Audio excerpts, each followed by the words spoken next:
pero muy buenos días, buenas tardes, buenas noches a todos los que están conectados. Señoras y señores, hemos llegado, sí, hemos llegado al episodio número 6 de este podcast que la verdad yo lo estoy disfrutando, pero como pocos. Probablemente yo lo estoy disfrutando más que ustedes. Y ustedes se preguntarán, ¿pero por qué, Santi? Porque tengo la oportunidad de tener delante mío gente grosa, cracks, titanes, gente de la que podemos aprender mucho. Pero recordá, si de alguna manera me querés dar una mano, ¿cómo lo podés hacer? Te mandamos un cheque, Santi. Bueno, si está dentro de tu... No, mentira. Ponele like, suscribite, compartilo, comentáselo a la verdulera de la esquina. Loco, mirá lo que está haciendo el gordito de YouTube.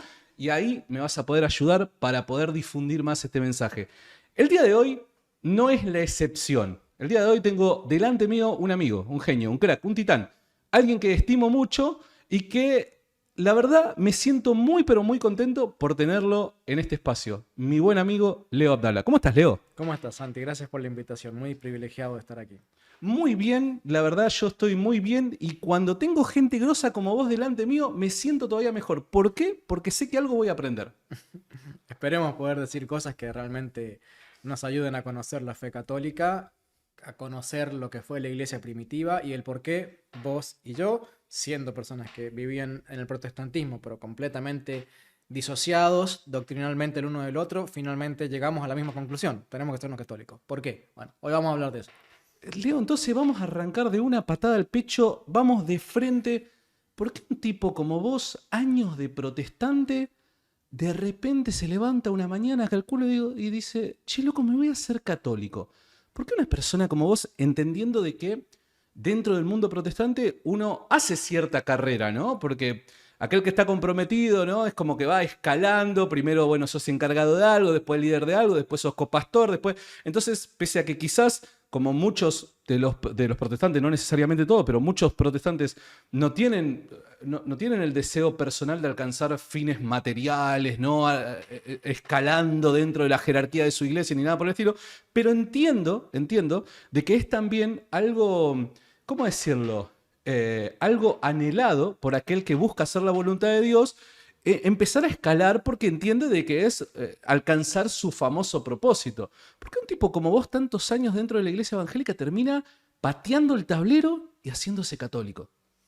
Es una historia larga que la he contado varias veces en mi canal de YouTube, pero si lo tuviera que sintetizar es desde el principio de mi conversión me puse a estudiar muchísimo, muchísimo la Biblia, al punto tal de que luego a los pocos meses, al año, año y medio, comencé a enseñar dentro de la iglesia protestante y así por los siguientes 20 años.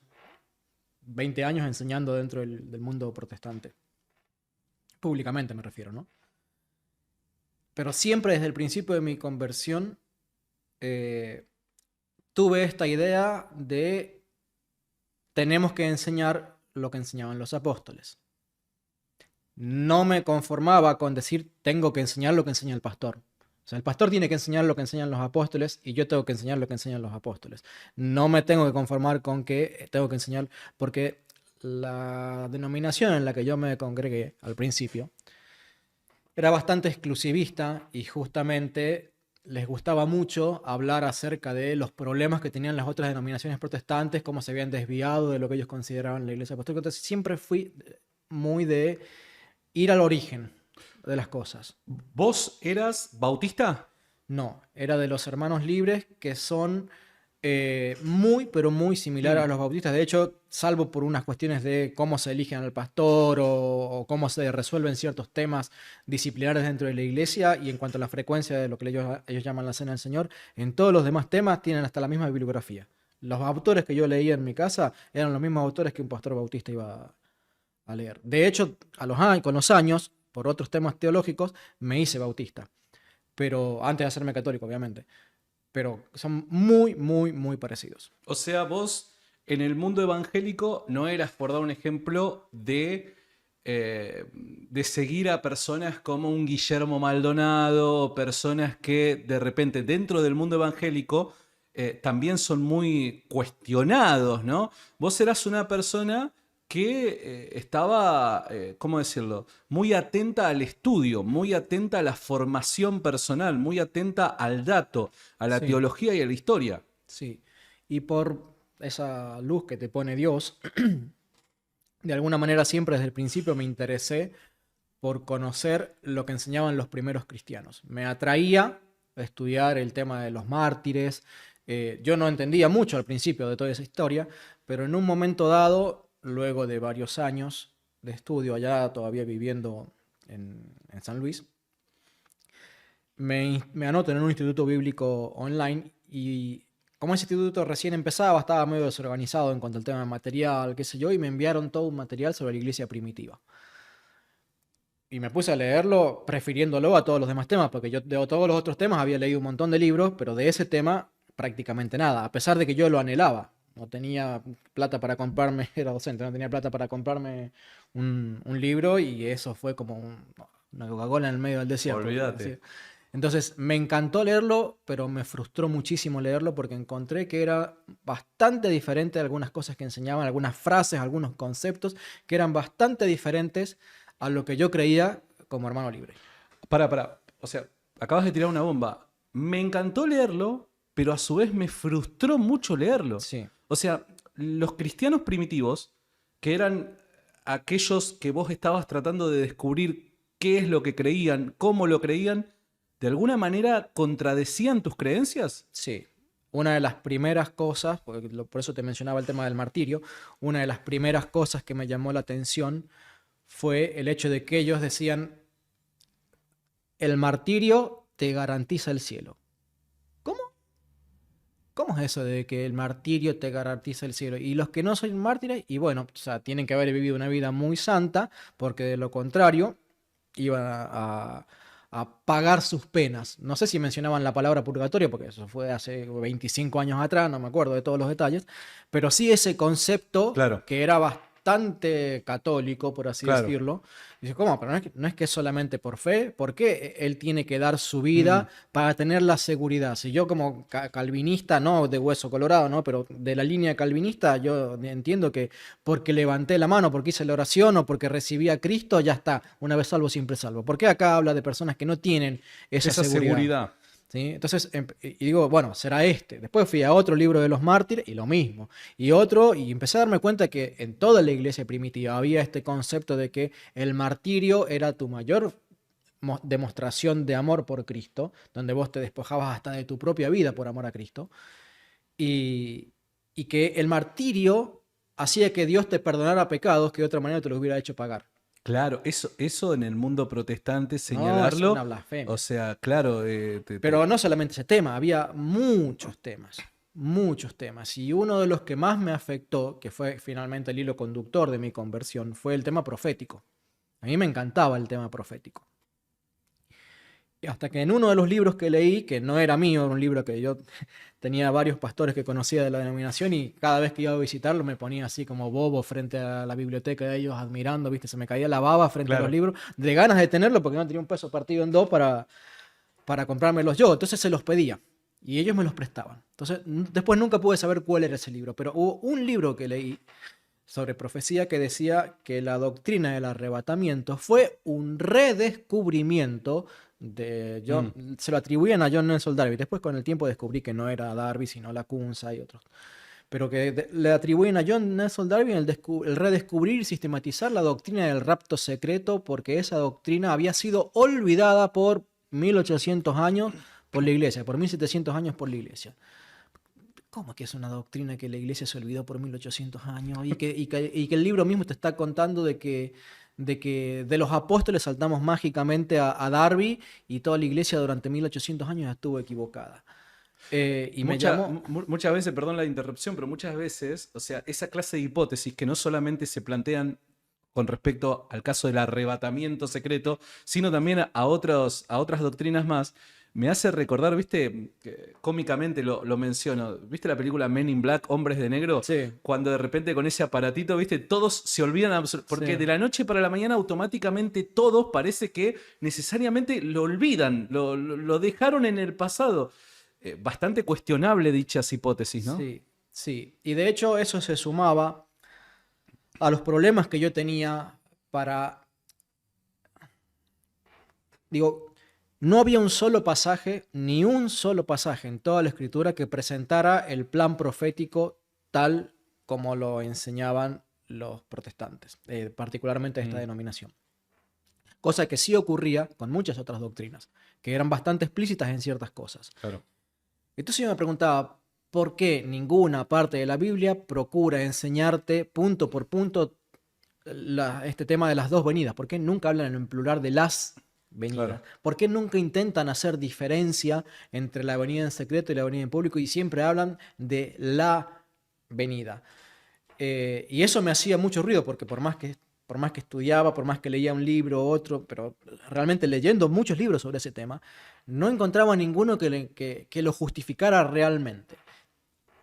Esa doctrina y el no poder resolver esa doctrina empezó a hacerme tener dudas acerca de cómo es el sistema de interpretación que tenían en particular los hermanos libres. O sea, la Iglesia Católica, olvídate, para mí no existía Claro. en esa época. Y decía, pero me empiezo a dar cuenta de que se basan mucho en suposiciones. O sea, ellos te afirman categóricamente tal cosa, pero en realidad no lo pueden probar. Ellos asumen y vinculan este versículo con este versículo porque ellos piensan que van vinculados. Ellos agarran y leen los nombres de las 7 coronas y ellos están asumiendo que son 7 coronas diferentes, aunque en ningún lugar de la Biblia te dice que son 7 coronas diferentes. ¿Y por qué le ponen 7 coronas diferentes? Ah, porque hay una de las coronas que específicamente te demuestra que no te puedes salvar por fe, sino que tienes que demostrar fidelidad con las buenas obras. Entonces eso va en contra de la doctrina de Calvino. Entonces, ¿qué te dicen? Tienen que haber coronas diferentes para unos, para otros, cosas por el estilo. Y como esa, pero muchísimas cosas más que me hacían darme cuenta de que la teología de esa denominación se basaba en presuposiciones y no en demostraciones concretas. Por eso yo siempre tenía esa idea, pero ¿por qué no lo puedo probar con lo que creían los primeros cristianos? Y tenía en la cabeza constantemente haciéndome ruido de por qué yo me encontré con tantas doctrinas diferentes entre los primeros cristianos que había leído, sin entender el contexto doctrinal, sin entender todas las doctrinas que ellos creían. Me había encontrado con fraseología, con cosas que eran contrarias a las que yo pensaba o enseñaba, que me hicieron mucho ruido. Pero no los entendía, porque era todavía demasiado ignorante de muchos temas, Claro. incluso como protestante. Entonces, este tema de la doctrina profética me hizo querer venirme aquí a Buenos Aires a estudiar. Opa. Vos estando en San Luis, lo que te mueve a Buenos Sí. Aires termina siendo esta búsqueda, esta investigación. Sí. No Mira, estaba de acuerdo con la hermenéutica. Bueno, la hermenéutica es el nombre formal, por sí, así sí, sí. decirlo, de la metodología para estudiar la Biblia y para interpretarla, ni con la doctrina del arrebatamiento secreto. Tenía muchas dudas Claro. de que fuera así. Entonces yo digo, bueno, acá en San Luis estoy muy encasillado. En esa época no existía YouTube como existe ahora. Estamos hablando más o menos de qué Cuando yo año. tenía Cuando yo tenía 29 años, tomo la decisión. Esto es 2006, 2007. Ok, Pero estas dudas yo las venía arrastrando toda la década anterior, Claro. porque yo estuve 9 años como protestante ahí en San Luis. claro. Entonces, eso es como que me motiva a tener valor para venirme a vivir solo aquí a Buenos Aires, a buscar trabajo acá a Buenos Aires. Estuve un año adaptándome. Y encontrar un instituto bíblico para decir, bueno, en un instituto bíblico me tienen que enseñar estas cosas a profundidad. Claro. Y yo iba a tener un grosso ahí para preguntarle. Y la verdad es que cuando tuve la materia de Apocalipsis o profecía, porque eran 2 materias diferentes, la verdad es que no me decían más que de lo que ya los libros... No quedaste satisfecho. No, incluso aprendí ciertas cosas que me llevaron a ciertos cuestionamientos que daban la idea de que la doctrina podría ser diferente. Y cuando se lo preguntaba a los profesores, no tenían respuesta. No tenían respuesta. Me remitían a tal libro, me remitían a otro, pero ni aún preguntándole al director del Instituto Bíblico me sabían dar respuesta. Empecé a leer en internet, porque ya para ese entonces sí empezó a haber internet. Yo ya tenía banda ancha, antes no te tenía que interrumpir con el dial-up. Para toda la gente, para muchos de los que están del otro lado, nosotros somos la generación que dio sus primeros pasos sin la banda ancha, ¿no? Claro. ¿Te acordás? Cuando Somos había del que tiempo- colgar el teléfono para llamar. Somos del tiempo, claro, de ese sonido medio extraño cuando conectabas el teléfono a la PC y que para bajar un archivo de 15 kilobytes tardabas 45 minutos. Sí, tremendo, tremendo. Entonces, bueno, las posibilidades de estudio eran diferentes en esa época. El tema es que no encontraba respuestas. No encontraba respuestas y por esa época también se puso de moda con el tema de YouTube, el tema de la salvación por señorío. ¿Qué es la salvación por señorío? Que vos tenés que reconocer a Cristo como el Señor de tu vida y deberle obediencia desde el minuto cero de tu conversión. Mientras que hay otros círculos dentro del evangelicalismo que enseñan que vos podés ser bastante progresivo en tu deseo de ser obediente, que puedes pasar un tiempo en donde lo reconozcas solamente como el Salvador, Él ya te ha salvado, pero tu vida puede ser Claro. tiro al aire, total, en algún momento vos lo ibas a reconocer como tu Señor y empezar a ser obediente. Entonces yo digo, ¿y esto dónde está en la Biblia? ¿Sí? Bueno, había muchos predicadores de YouTube que te empezaban a decir que históricamente esto nunca había sido así, que esto es una enseñanza nueva, y de vuelta el conflicto con la historia. Digo, pero entonces, ¿por qué tantas doctrinas? Que yo digo, bueno, leí algo de los padres de la iglesia y me confundieron.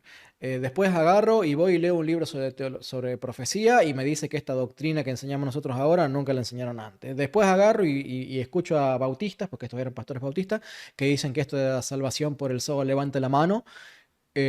Tampoco era doctrina enseñada por nadie antes, sino Claro. que esto es bastante reciente. Entonces digo, hay un problema con el tema de la historia y el cambio de las doctrinas a lo largo del tiempo, ¿sí? Eso me llevó a tratar de estudiar por segunda vez el tema de los padres de la iglesia. No, pero no el de los padres de la iglesia, sino a los reformadores. Empecé por los reformadores. Y empecé a descubrir un montón de autores de esa época, incluyéndolo a Calvino, a Lutero, que enseñaban algo muy diferente a lo que enseñaba los bautistas, los hermanos libres y muchos pentecostales que son de la línea dispensacionalista, que se conocen, que son los que creen que hay dos venidas futuras Claro. de Cristo, una secreta y una pública. Que hoy por hoy dentro del mundo evangélico son los más populares. Sí, el 90-95% de todos los evangélicos tienen una creencia de ese estilo, de Sí. dos venidas futuras. Y se la deben justamente a John Nelson Darwin, que era un hermano libre. O sea, fíjate, es un grupo tan chiquitito que prácticamente no se lo conoce en el mundo, sin embargo es el que ha influenciado al 95% de los evangélicos del mundo. El tema es que entonces yo empiezo a descubrir que en la época de la Reforma se creían muchas cosas diferentes. Y yo no quiero entrar en los detalles porque esos detalles están todos en los videos de mi canal de YouTube, pero encuentro que muchas de las doctrinas que enseñaban los pastores de la época del 1500, 1600, 1700 eran más parecidas a las que uno podía leer literalmente en la Biblia, sin tanta vuelta teológica rara, ¿sí? Entonces ahí había una sola venida y los reformadores creían en una sola venida, tenían una línea que se llamaba amilenialista, o sea, no creían en un futuro milenio literal, ¿sí? Sino que creían que el milenio era el periodo de la iglesia, que el cumplimiento del milenio y del reinado de Cristo era el reinado de Cristo en la iglesia, que en la iglesia se cumplían los pactos, que no había que esperar a un cumplimiento futuro para Israel, sino que Israel era la iglesia. O sea, empezaba a verse involucrada toda la doctrina de lo que formalmente se conoce como eclesiología, que es ni más ni menos toda la doctrina de lo que es la iglesia como pueblo de Dios, sus pactos, sus promesas. O sea, estaban los pactos, la profecía, la doctrina de la iglesia, el tema de Israel versus iglesia. O sea, había un montón de doctrinas que eran enseñadas de una manera muy diferente entre los reformadores. No solamente el tema del bautismo de los niños, que yo sabía que Lutero era bastante distinto en ese sentido con respecto a los protestantes, claro, con respecto a los evangélicos, ¿no? Sí. Entonces empecé a darme cuenta de que mientras me iba más atrás en la historia de la iglesia, me parecían un poco más coherentes algunas doctrinas y más parecidas y más transparentes en relación a lo que la Biblia directamente decía. ¿Sí? Empezaba a darme cuenta de que había otras formas de entender la Biblia y que también resultaban convincentes. Y me hice esta pregunta: ¿por qué el pastor de la denominación A puede enseñar todo este conjunto de doctrinas que entre ellas parecen armónicas y ser convincente? Porque de hecho no existiría su denominación si esas doctrinas no tuvieran la capacidad de convencer a alguien. Obvio. ¿Sí? Y estaba lo mismo con el pastor B, el C, el D, el E. Y digo, entonces, ¿cómo pueden todos estos sistemas teológicos ser convincentes? Y cada uno procurar tener la verdad, pero ser tan diferentes. O sea, hay un problema. Me resultaba irracional que todos pudieran ser verdad, ¿sí? Que todos pudieran ser cristianismo, que todos pudieran ser la verdad predicada por los apóstoles, pero a su vez ser todos tan diferentes que incluso en muchos casos se llamaban herejes, o no se quisieran saludar, o que estuvieran directamente peleados, como en el caso de los pentecostales con los bautistas, que se tienen odio a muerte prácticamente. ¿Sí? Estos no tienen el espíritu, ustedes tienen otro espíritu que no es el de Dios. O sea, entonces, empecé a hacerme ese cuestionamiento. Y una vez más, o sea, esa tendencia a ir a buscar el origen, ¿sí? A mí me llamaba mucho la atención lo que enseña Lucas capítulo 1, versículos 1 al 4. Dice que estudié las cosas desde el principio y por orden. O sea, siempre esa filosofía me había quedado muy marcada de, bueno, a ver, ¿y qué opinaban los primeros? Porque si los últimos no se ponen de acuerdo, tengo que ver el original, a ver qué era el original, porque todos dicen todos dicen enseñar el original, pero todos a la larga terminan diciéndome que el original era de color azul, otros de color negro, otros de color verde, y al final, ¿de qué color era el original? Porque me resulta irracional que todos a la vez sean la verdad. Entonces, por tercera vez, me quiero meter en los padres de la iglesia, pero esta vez ya tenía bibliografía, tenía internet, tenía más recursos, tenía un background de conocimiento previo de la teología de diversas denominaciones, porque si después de 20 años de ser maestro no tenés más o menos claro eso. Y vale la pena la aclaración, una aclaración, y es simplemente pensando en aquel público que pueda estar viendo este video y que sea evangélico. Número uno, que Leo está tratando muchos temas que obviamente ahora por una cuestión de tiempo no se pueden desarrollar como él quisiera. Por eso es que tenés que ir al canal de Leo Abdala, El Depósito de la Fe, y ahí primero te suscribís, le das likes a sus videos y demás, y ahí te vas a encontrar con un montón de videos donde Leo desarrolla todos estos puntos que está señalando, los desarrolla ampliamente con bibliografía, con datos, fuentes y demás. Número uno, eso. Y número dos, cuando se habla o se cita, se señala a los padres de la iglesia, entiendo de que un evangélico no se refiere a los padres de la iglesia porque entiende de que tienen una determinada autoridad, dado que para ser siendo evangélico no le van a atribuir la misma autoridad que le atribuye un católico. Pero sí, cuando se cita a los padres de la iglesia como tal, es porque se está uno remontando al testimonio del cristianismo más primitivo y de las mejores fuentes o los mejores testimonios que había para la época, los más confiables, podríamos decir. Sí. De hecho, en rigor de verdad, los protestantes sí usan a los padres de la iglesia, pero solo en aquellas cosas en las que les conviene. ¿Sí? Es como si dijeras, vos sos de River, yo soy de Boca. O sea, a mí no me gusta ningún equipo, pero suponete. Claro. Podemos hablar de todo menos de fútbol porque nos vamos a las manos. Y vos con aquel, peronista, vos sos radical. Pueden hablar de todo, pero no de política. Bueno, el protestante tiene muchos conflictos con los padres de la iglesia porque hay ciertos temas de los que no podría hablar con un padre de la iglesia porque se va a las manos. Claro. ¿Sí? Esa fue la experiencia que yo fui teniendo, que cada vez que yo iba a leer a los padres de la iglesia me encontraba con cosas raras. Pero lo que sucede es que al principio no tenía el background teológico suficiente como para yo poder comprender qué estaban queriendo decir y por qué lo decían. Simplemente encontraba un problema ahí de que esto no lo entiendo o no es lo mismo que yo y tendía, por miedo, por ignorancia, por lo que fuera, a dejarlo de lado. No, yo tengo que seguir con lo que me enseñó mi pastor. Es básicamente un sistema de defensa. De autodefensa. Aquello que me hace ruido, lo rechazo por las dudas. Tal cual. Exactamente. Lo has definido perfecto. Y eso me pasó durante mucho tiempo, hasta que la duda creció tanto, tanto y tanto. Y me acostumbré a lidiar con toda esta teología que reclamaba y afirmaba ser la doctrina original, que no me quedó otra que ir y meterme, o tratar de meterme, en los padres de la iglesia, que son los primeros cristianos que recibieron grande reconocimiento por su fidelidad a la teología apostólica y por lo difundido que fueron sus escritos, o porque tuvieron grandes actos de valentía, martirios súper destacados en la iglesia de esa época. Entonces, en un momento dado, como protestante, yo me convierto en profesor de diversos institutos bíblicos protestantes. Pero en particular, en uno de ellos, yo te venía comentando ahora mientras veníamos para acá, en uno de ellos era un instituto bíblico que enseñaba a futuros pastores, con lo cual el tipo de preguntas que a veces me hacía esa gente era bastante superior al tipo de preguntas que yo recibía en los otros institutos bíblicos en los que había dado clases. Lo cual me obligó a muchas veces buscar fundamentos. Y como en esa época estaba el tema este que te dije de Calvino, Lutero, la salvación por señorío, me tuve que empezar a interiorizar un poco en la teología del pacto y la teología de los reformadores. Hasta darme cuenta de que los reformadores, para discutir ciertas cosas con los evangélicos, entre otras cosas, el tema del bautismo de niños o el hecho de que exista una cierta jerarquía eclesiástica, lo hacían basándose en los padres de la iglesia.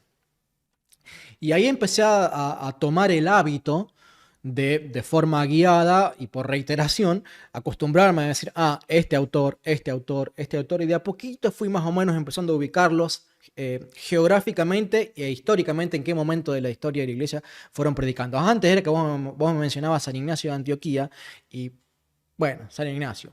¿Quién era San Ignacio? ¿Qué sé yo quién era San Ignacio? ¿Viste?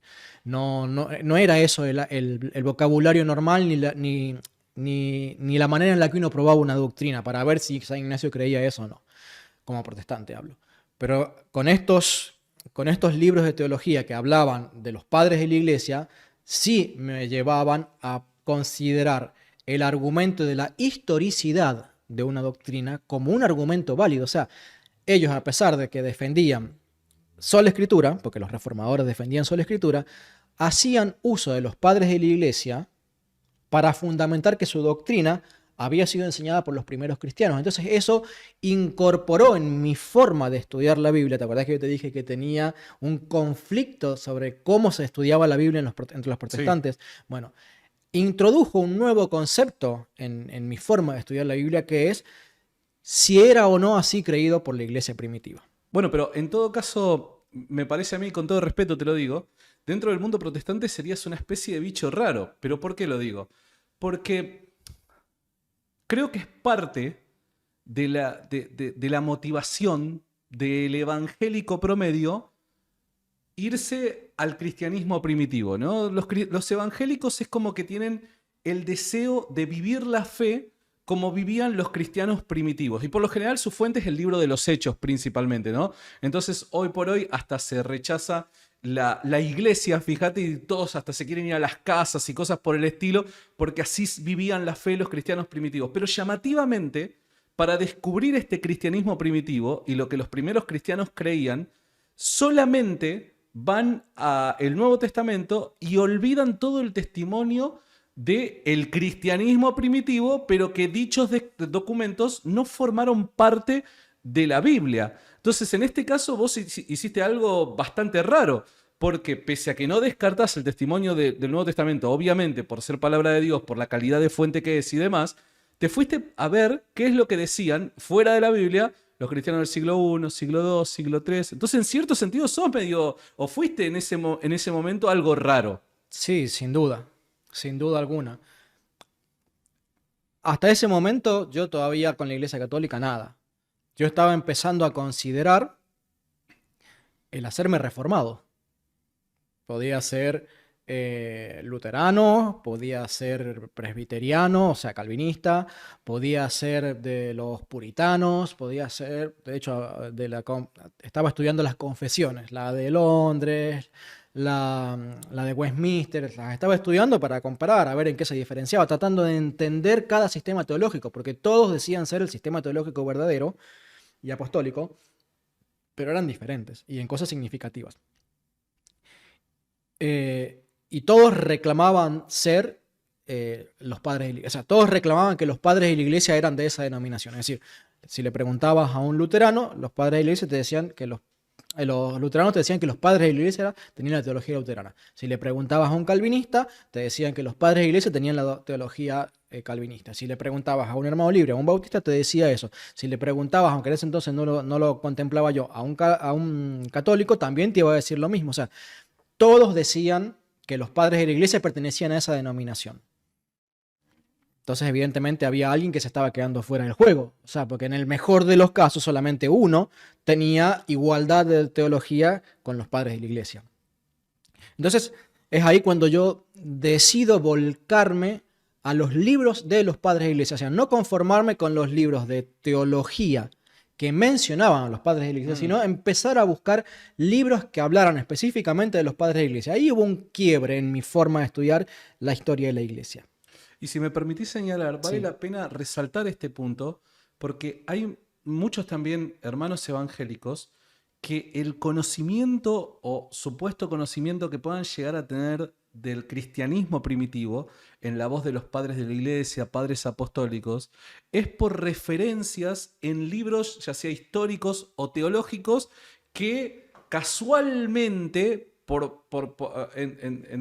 en favor de su teología, tratando de justificar su postura, van a tomar extractos de estos testimonios y los van a poner ahí. Entonces, bueno, lo que conozco son menciones, citas de los padres de la iglesia, los padres apostólicos, pero son muy pocos los que van directamente a aquellos documentos que estos individuos han escrito.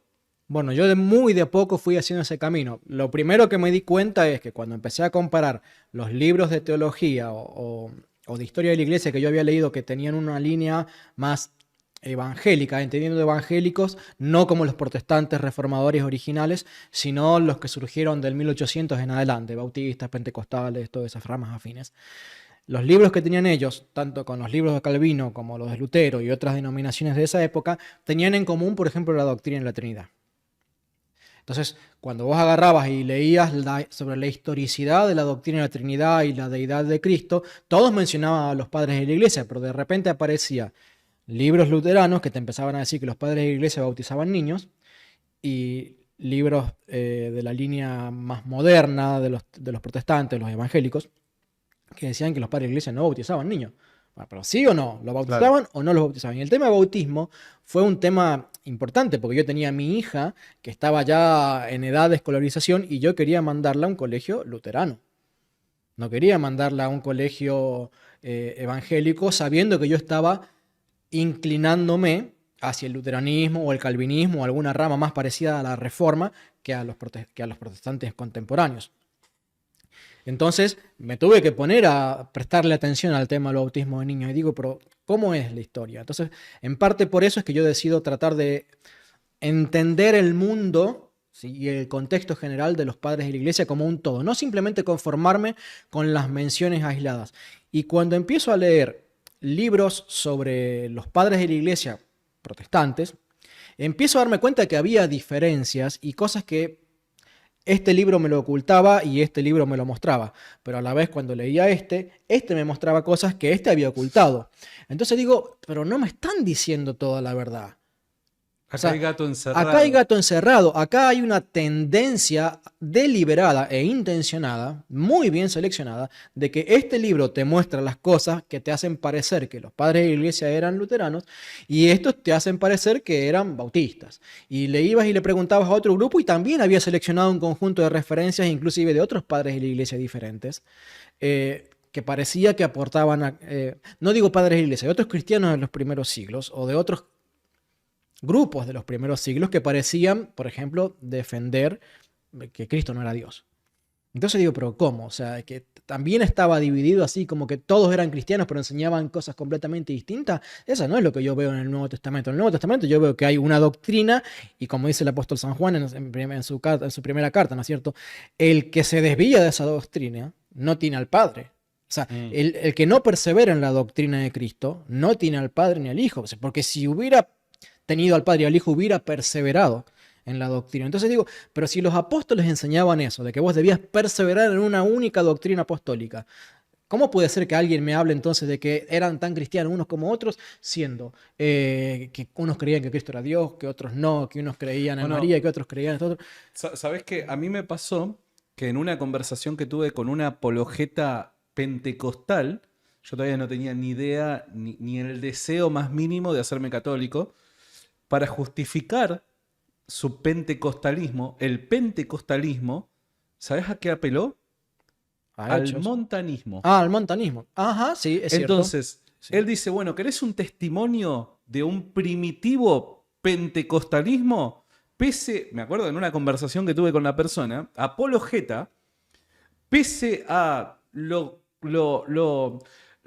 problemático que pueda llegar a ser o controversial que pueda llegar a ser mi referencia para algunas personas, bueno, había una comunidad cristiana primitiva que, y cuando empecé a averiguar a qué comunidad estaba haciendo referencia, estaba haciendo referencia al montanismo. Algo que a mediados del siglo II, o sea, ya era declarado por los cristianos Como como un herejía. movimiento herético. Tal cual. Entonces, fíjate al punto al que algunos llegan, no vamos a generalizar, pero al que algunos llegan para justificar o validar su identidad Sí. históricamente. Bueno, yo en mi proceso llegué a darme cuenta de eso, pero un poco más adelante en el tiempo, cronológicamente hablando, ¿no?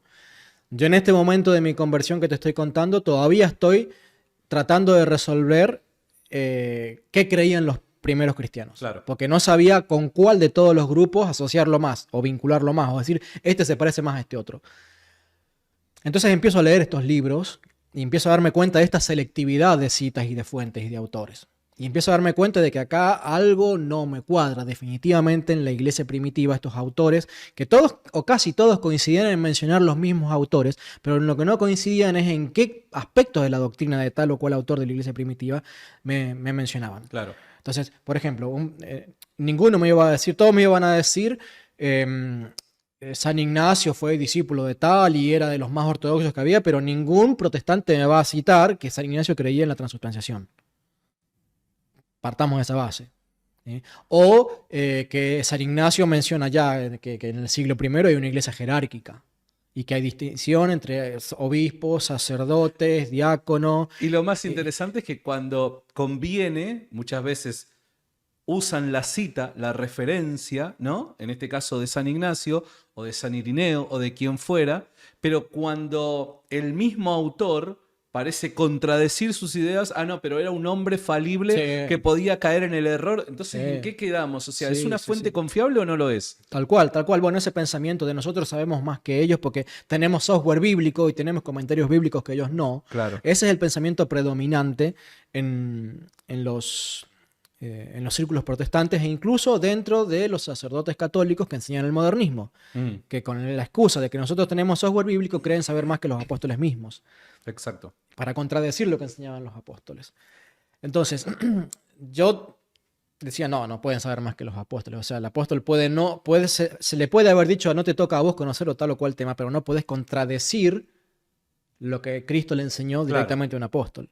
O sea, hay ciertos temas, especialmente en el mundo profético, que estaban velados a los apóstoles porque ellos no iban a verlo. ¿Sí? Pero no se puede agarrar y decir Cristo es Dios o Cristo no es Dios y contradecir lo que dijeron los apóstoles. Entonces, es como que hoy en el siglo XXI, ¿no? Un loco se pare delante de Pablo, Pedro o aún de sus discípulos, ¿no? Y decirle, che, campeón, mirá, pese a que yo estoy en el siglo XXI, estoy en Occidente, y pese a que no tuve nunca un contacto directo con ninguno de ellos, te voy a corregir porque en esto estás equivocado. O sea, también me parece que además de todo este trabajo intelectual, me parece que hace falta un poco de humildad, ¿no? Para poder entender cuál es nuestro lugar en la historia cristiana, ¿no? sí, ponerme por debajo de ellos. Porque Claro. si yo porque tengo el software bíblico me creo más que un San Ignacio, que tengo alto el ego, por favor. Totalmente. Entonces, llego a la conclusión de que me iba a ser difícil entender lo que creían los cristianos si me guiaba por los libros, aunque fueran temáticos de los primeros cristianos. Yo digo, no me queda otra porque me ocultan cosas, porque son muy selectivos y parciales. No me queda otra que zambullirme en el mundo de los padres de la iglesia desde las fuentes. Cosa que nunca me había propuesto hacer hasta ese momento, pero de forma determinada. O sea, dejo un poco de lado, pauso un poco de lado mi estudio de esta materia y de esto y de esto. No, vamos a conocer, a leer a los padres de la iglesia en sus fuentes primarias.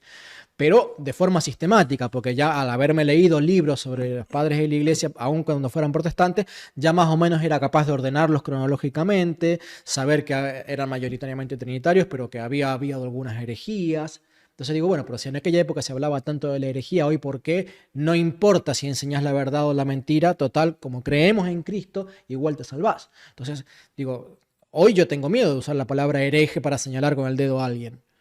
Porque es mi hermano, porque cree en Cristo. No importa si enseña A, B, C, no importa, cree en Cristo. No voy a tocar el dogma de solo por la fe, porque entonces ya ni cristiano soy.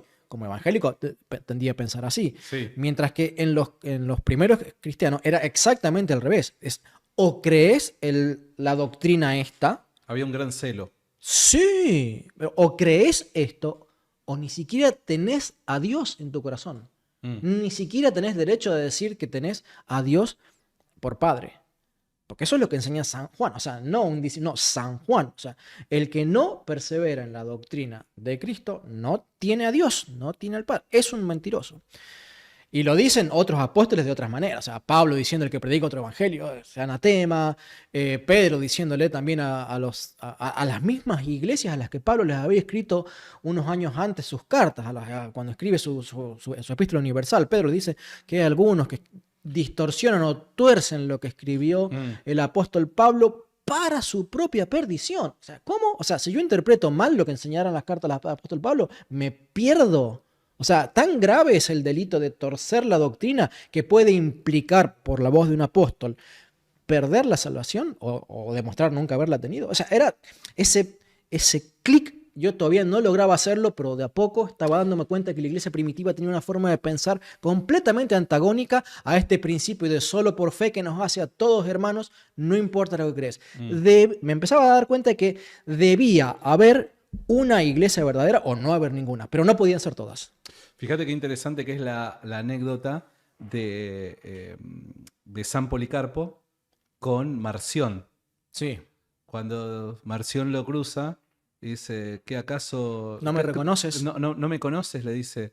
Dice, ¿cómo no voy a conocer al primogénito de Satanás? O sea, no es que dijo, che, pastor amigo, ven. claro, bueno, mirá, tenemos algunas diferencias, hay diversidad en nuestra forma de creer, pero bueno, los dos creemos en Cristo, porque en definitiva Marción también creía en Cristo Todos en cierto ellos. sentido. Todos ellos. No es que, viste, le dijo, bueno, crees en Cristo, No, le dijo, che, campeón, o sea, conozco al primogénito de Satanás.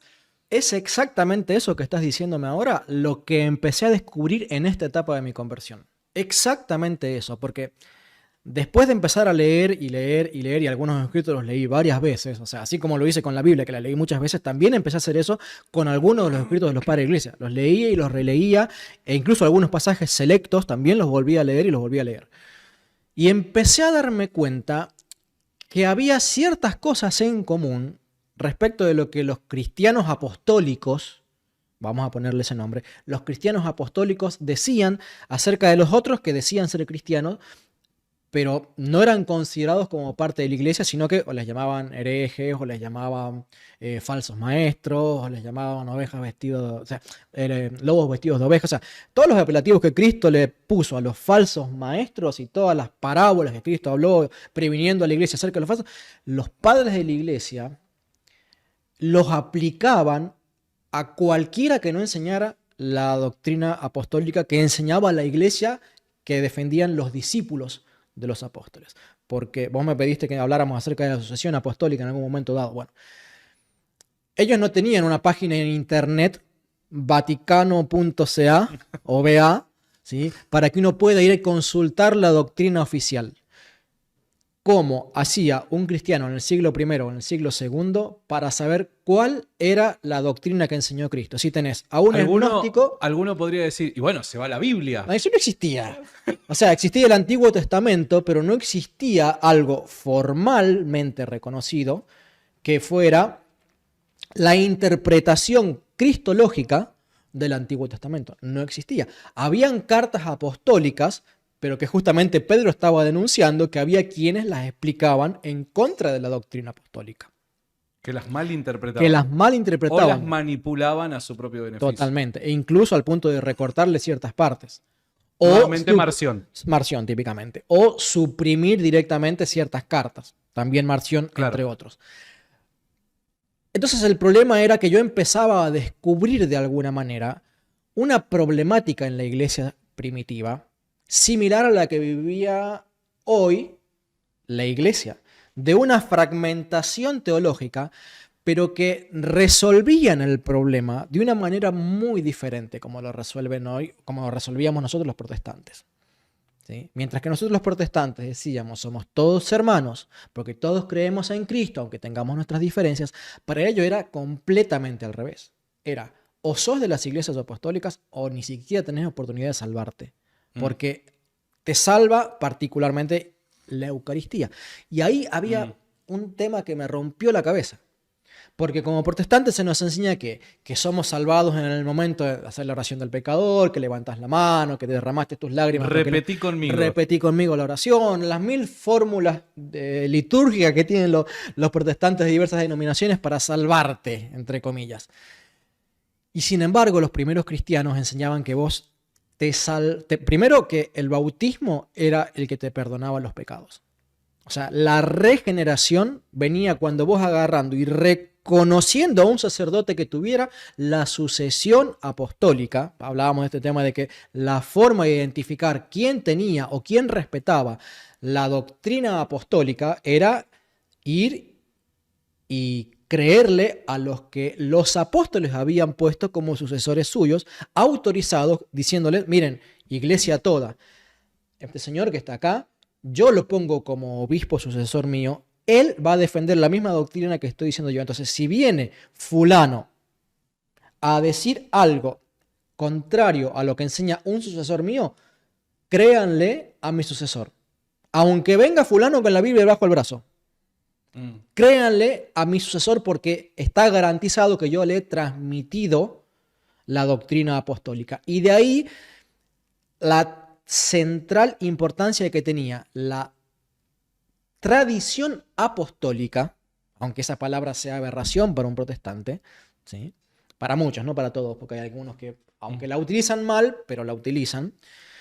La tradición apostólica era retenida de forma cuasi garantizada, porque siempre había alguno que después al final se desviaba, pero era cuasi garantizada por la inmensísima mayoría de los sucesores apostólicos. Entonces, cada iglesia, para probar que, y para demostrarle a todas las demás que era de los apóstoles y que era la que conservaba la doctrina apostólica, tenía que tener la sucesión apostólica.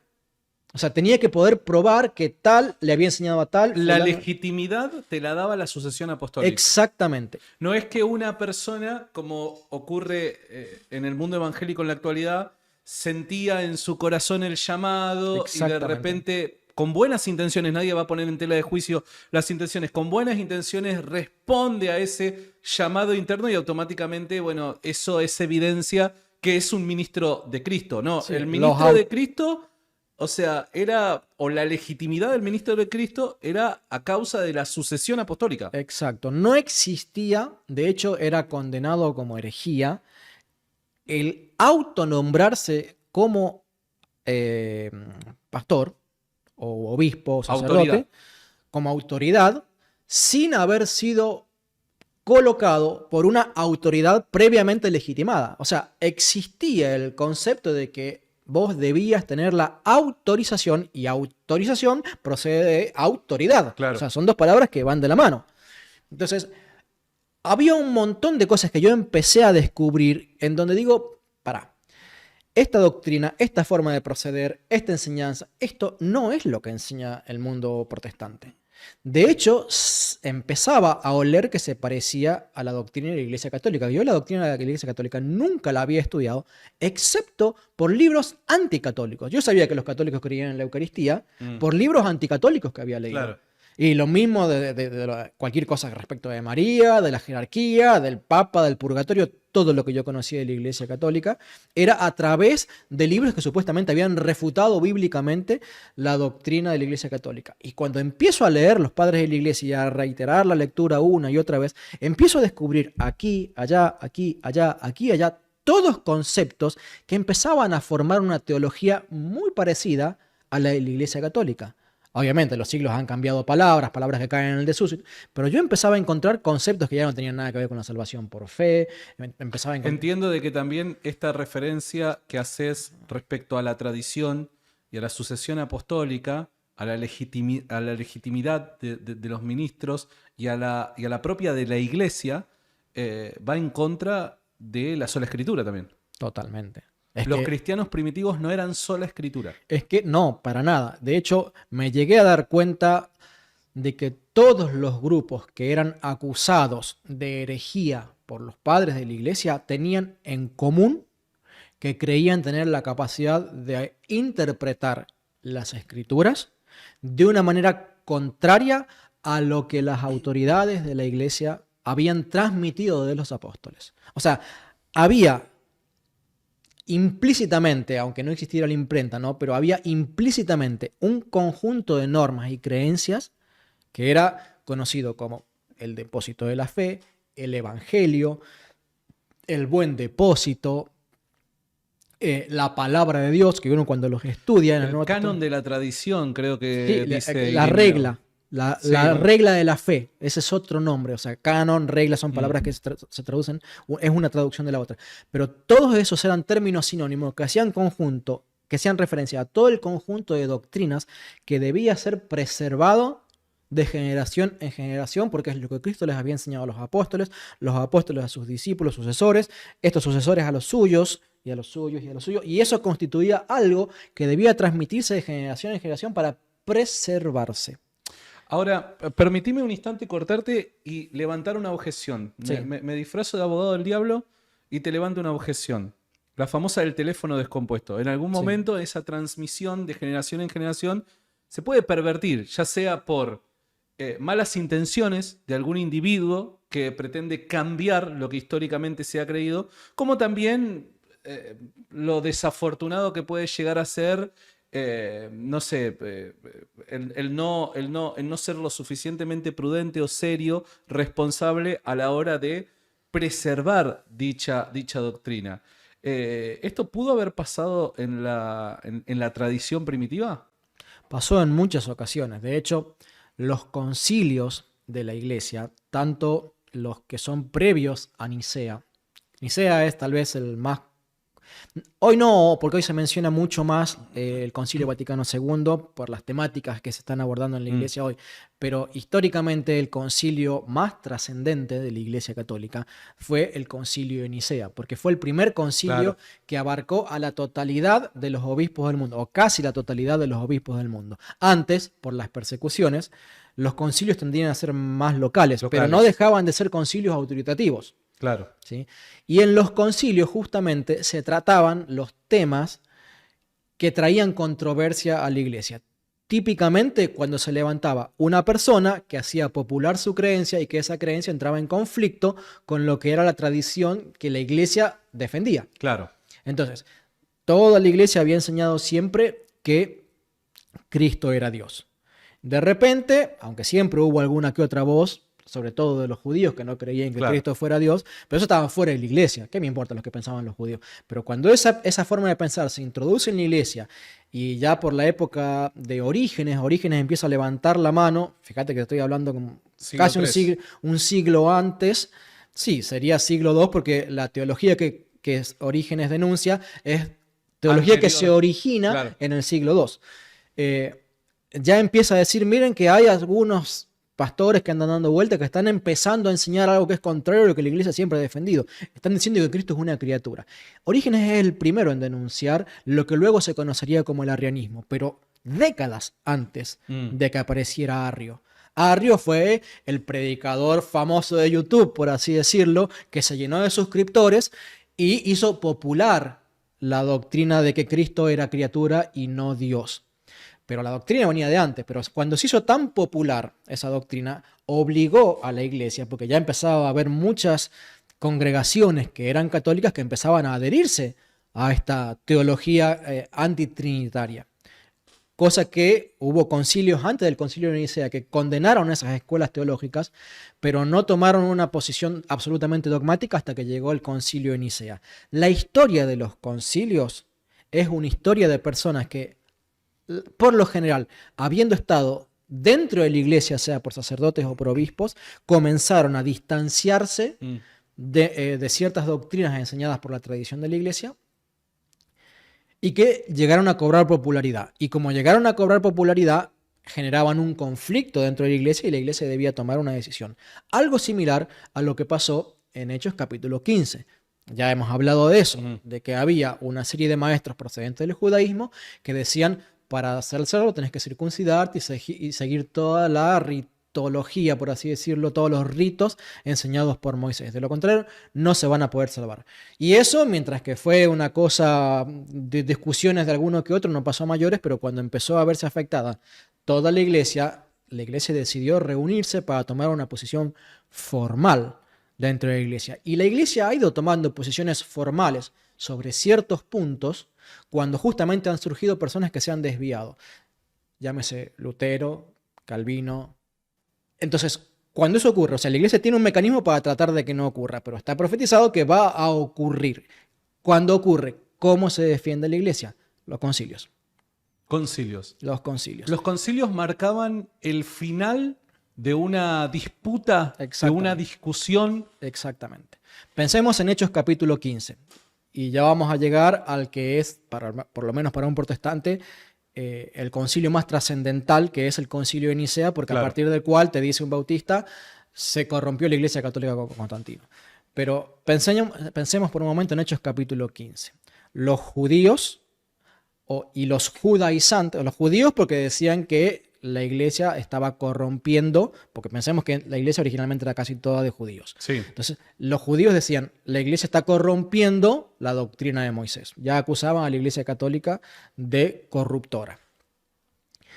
Pero luego estaban los judaizantes, es decir, los que habían dicho, ya no va más el pacto de Moisés, ahora hay un nuevo pacto en Cristo. Cristo es el mediador de un nuevo pacto, pero no podemos dejar de lado el pacto de Moisés así como así. No tenemos que ser tan extremistas en dejar de lado el pacto de Moisés y hay que seguir salvándose, circuncidando, cumpliendo los ritos de Moisés, a la par que cumplimos todas las cosas del nuevo pacto. Y esto trae un conflicto que al principio era discusiones entre teólogos y pastores, pero después pasó a el laicado, por así decirlo, y empezó a tener a ganar terreno. Exactamente. Entonces, este virus invasor empezó a difundirse por toda la iglesia y empezó a generar un conflicto que amenazaba la división de la iglesia. Cosa que para la iglesia era pecado capital, literalmente hablando. O sea, era motivo de excomunión y de muerte espiritual el separarse de la iglesia. ¿Quién se separa? El famoso cisma. El famoso cisma. Si vos te convertías en un cismático, morías espiritualmente. Morías espiritualmente, quedabas excluido del reino de Dios. Como dice el apóstol Pablo, dice, los que practican el cisma, ¿sí? Que la Reina Valera traduce herejías, pero la palabra es cisma, los que practican el cisma no heredarán el reino de Dios. Y el cisma está a la par de otros pecados que moralmente nos arrancaríamos las vestiduras, sin embargo está a la par del cisma, ¿sí? Entonces, porque básicamente era desmembrar el cuerpo de Cristo. Exactamente. Era un atentado contra Cristo mismo, dado que la iglesia es el cuerpo de Cristo. Exactamente. Por eso Cristo habló también de la vid, ¿no? O sea, vos no podés pretender ser de la vid cuando sos un pámpano que cayó al piso. Claro. O sea, te desprendiste de la savia que te comunicaba al árbol vivificante. Bueno, lo mismo pasaba con el espíritu, que es lo que enseña Santiago, ¿no? O sea, el espíritu forma parte del cuerpo y cuando un miembro del cuerpo, un dedo, se te cae, el dedo no se lleva el espíritu porque no tiene vida propia para reproducir otro ser humano. Claro. Se te cae el dedo y se te pudre. Sí. Lo mismo pasa con el cuerpo de Cristo. Totalmente. Entonces, esta doctrina era tan peligrosa que no se permitía en la iglesia que vos pudieras enseñar una doctrina que dividiera a la iglesia teológicamente hablando. Había ciertos temas en los que podías tener diferencias, pero si eso no generaba un conflicto de amenazar la división y la unidad, no se hacía un concilio. Pero cuando eso ocurría, como en el caso de Hechos capítulo 15, la iglesia se reunía, tomaba cartas en el asunto y decidía una postura oficial, autoritativa. Dogma. El famoso dogma, que está en la Biblia. Una iglesia tomando una postura oficial. Llámale dogma, llámale como quieras, ¿sí? Pero era una postura oficial que la iglesia tomó, aunque esa postura no estuviera oficializada por la boca del mismo Cristo. Es que, de hecho, es llamativo porque cuando vas al texto griego de Hechos capítulo 16, verso 4, dice de que Pablo visitaba las iglesias que él había fundado y les comunicaba el dogma que había sido declarado en el capítulo anterior. Y necesariamente los cristianos, para seguir siendo parte de la iglesia, debían de sujetarse a lo establecido por el concilio. O sea, para aquellos que quizás para aquellos que quizás tienen algún problema con decir, bueno, no, pero en definitiva vos me estás argumentando o sea, tu argumento es netamente histórico. No, es que lo que ocurre en la historia se desprende también de lo ocurrido en el texto del Nuevo Testamento, que en definitiva es un libro histórico. Una de las cosas que yo me di cuenta en mi proceso de conversión es que justamente yo le había llamado palabras de hombres o doctrinas de hombres a Claro. todo lo que la iglesia llamaba dogmas, porque para mí los dogmas Claro. no estaban en la Biblia.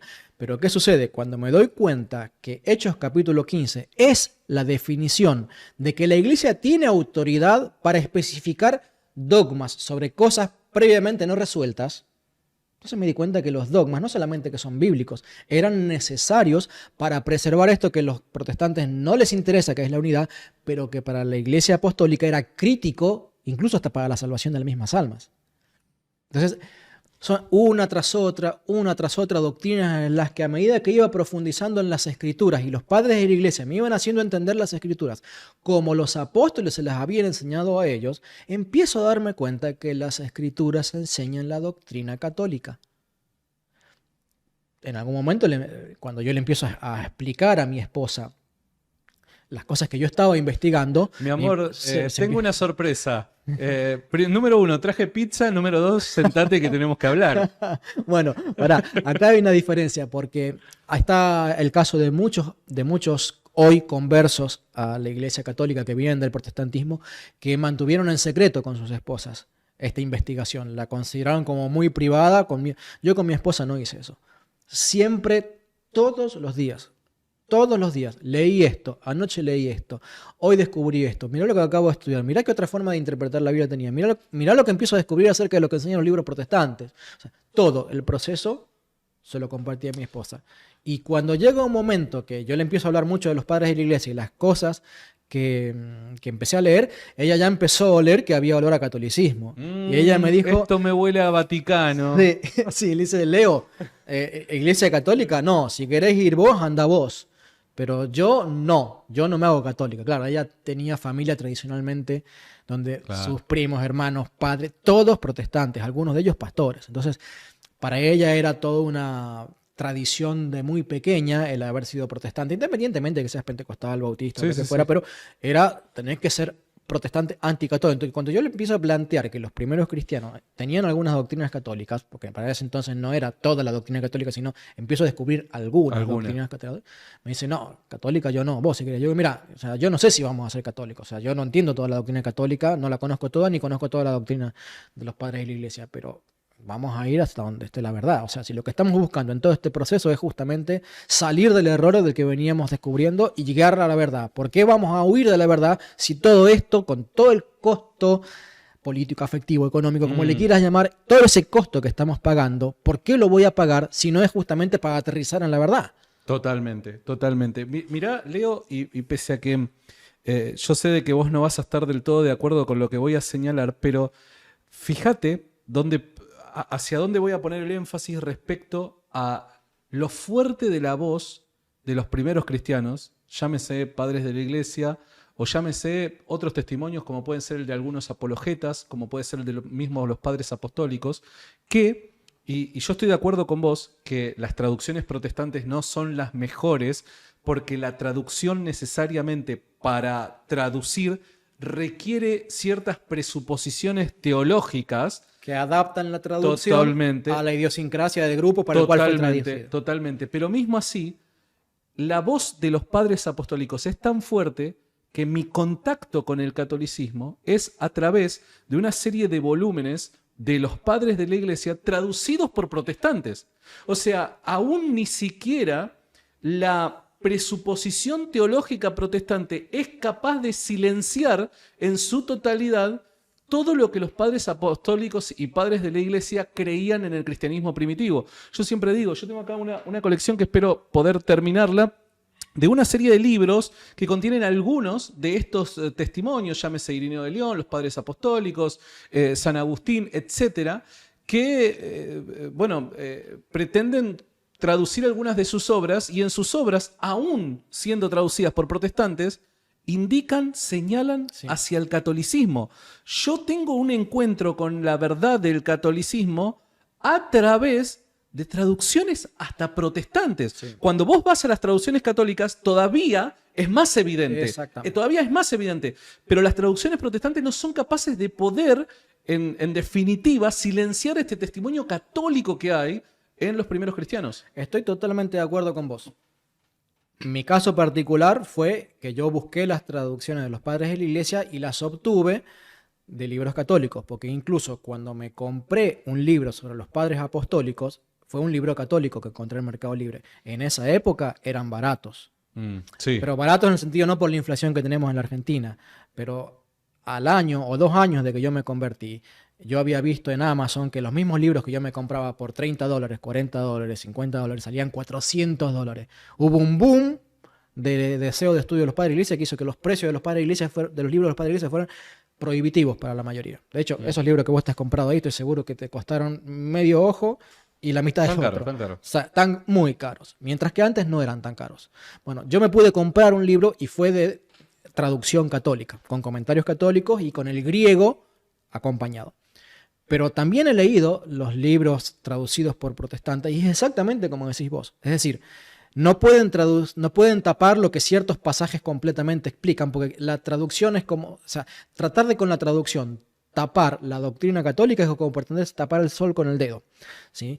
Pero sin duda alguna es mucho más clara una traducción católica porque te resulta mucho más armónico y puedes ver la fraseología, las palabras, la terminología que te hace darte cuenta que todo el idioma y el vocabulario usado por los padres de la iglesia es netamente católico. Netamente católico, por lo cual es todavía mucho más transparente y menos difícil de ver. Por eso yo siempre recomiendo los libros católicos, porque estoy completamente de acuerdo, es que hay pasajes que declaran explícitamente en el siglo I y el siglo II la transubstanciación y no hace falta una traducción católica para ello. Bueno, fíjate cómo a través de traducciones protestantes te encontrás con que esos autores llaman a la Eucaristía sacrificio. Sí. ¿Cómo justificás desde la perspectiva protestante el título sacrificio a la Eucaristía? Si supuestamente es algo simbólico únicamente. Claro, bueno, te lo dicen como que sacrificio de alabanza. Te lo tratan de llevar para ese lado, pero tenés un problema ahí. El testimonio de todos los padres de la iglesia es que sacrificio se interpreta en el sentido de que Cristo está nuevamente ahí en cuerpo, alma, espíritu, sangre, divinidad. Todo Cristo en la Eucaristía. Es decir, cuando los primeros cristianos explican qué significa cuando dijo Cristo, esto es, no esto representa, esto es en mi cuerpo, te dicen Cristo estaba allí. Y Cristo está en cada Eucaristía siendo incruentamente sacrificado. Porque, y te citan las profecías del Antiguo Testamento que te dicen que su nombre sería, que se ofrecería sacrificio en todo el mundo y en todo tiempo. Malaquías. Malaquías, exactamente. Creo que, no sé si Malaquías 1.11 me parece que es. No me acuerdo Malaquías la cita. 1.11, por ahí. No me acuerdo, pero está en Malaquías. Y te citan ese pasaje y otros tantos, y te incluso interpretan de una manera levemente diferente los sacrificios del Antiguo Testamento, aplicándolos de una manera mucho más literal, si se quiere decir, porque así como agarraban y decían, bueno, he aquí el Cordero de Dios, ¿sí? Un protestante, vos le preguntás qué significa eso y te remiten exclusivamente a la cruz. Pero cuando vos le preguntás a un católico del siglo I o del siglo II qué significaba aquí el Cordero de Dios y te lo aplicaban a la cruz y a la Eucaristía. O sea, Claro. claramente, por todos lados, empezás a encontrarte objeciones a la idea de que los padres de la iglesia eran protestantes. Y yo, en mi proceso de conversión, llegó un punto en que empecé a comprender la teología, no solamente frases aisladas, empecé a comprender la teología y cómo ellos unían un concepto con otro entre los padres de la iglesia, y dije, esto se parece más a la iglesia católica que a ninguna otra. Tienen diferencias. A ver, ¿el papado existía? Existía el papado. Ahora, el papado era diferente, porque Obvio. la gran diferencia entre el papado de antes y el de hoy es cuánta autoridad reclama el papado para ciertas decisiones que antes recaían en los obispos. ¿Sí? porque simplemente antes había carretas y el Papa no podía estar en todas las decisiones. Obvio. Y en el siglo XX, por ejemplo, el Papa reclamó autoridad para tener que aprobar la designación de cada obispo, pero durante 1900 años eran los obispos los que elegían obispos, no el Papa. El Papa era notificado, pero no se requería la aprobación del Papa. A partir del conflicto con Lefebvre, la Iglesia dijo, no, de ahora en más, todo obispo tiene que ser aprobado por el Papa. Entonces, hay diferencias en cómo el papado ejerció su autoridad, porque primero que una cosa es la iglesia que tiene un único concilio a cuestas, como el de Hechos capítulo 15, y otra cosa es una iglesia que tiene 8 concilios ecuménicos, 25 concilios regionales, o sea, estoy diciendo números que no son exactamente esos, pero el papado, por así decirlo, debe respetar todo lo que enseñaron todos los otros concilios. Y cada concilio fue añadiendo nuevas reglas de conducta en la iglesia. Es como un niño. Vos al niño le decís 2 o 3 cosas básicas, pero no le enseñás cómo ganarse el pan. O sea, a mí cuando era mi niño y no teníamos plata para tal cosa, me decían, no hay plata. No es que en el banco no había plata.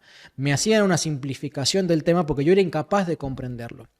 Y para mí era... no toques la pava, porque yo era incapaz de entender qué significaba poner la mano sobre la pava hirviendo y las ronchas que se me iban a poner en la mano si yo la tocaba. Entonces, hay ciertas cosas que se ponían como reglas porque la iglesia era niña, pero ya crecida la iglesia, así como cuando crece un niño, se le empieza a poner otras reglas. O sea, las reglas que yo, cuando tenía 15 años, las reglas que yo tenía que obedecer en mi casa, no eran las mismas reglas que cuando yo tenía 3 meses, o 6 meses, o Claro. un año, o 2 años. Obvio. ¿Por qué? Porque tengo otra madurez, tengo otra concepción, tengo otra capacidad de tomar decisiones y accionar de una cierta manera, que los límites que me tengo que poner a los 15 años no son los mismos que me tengo que poner a los 3 años.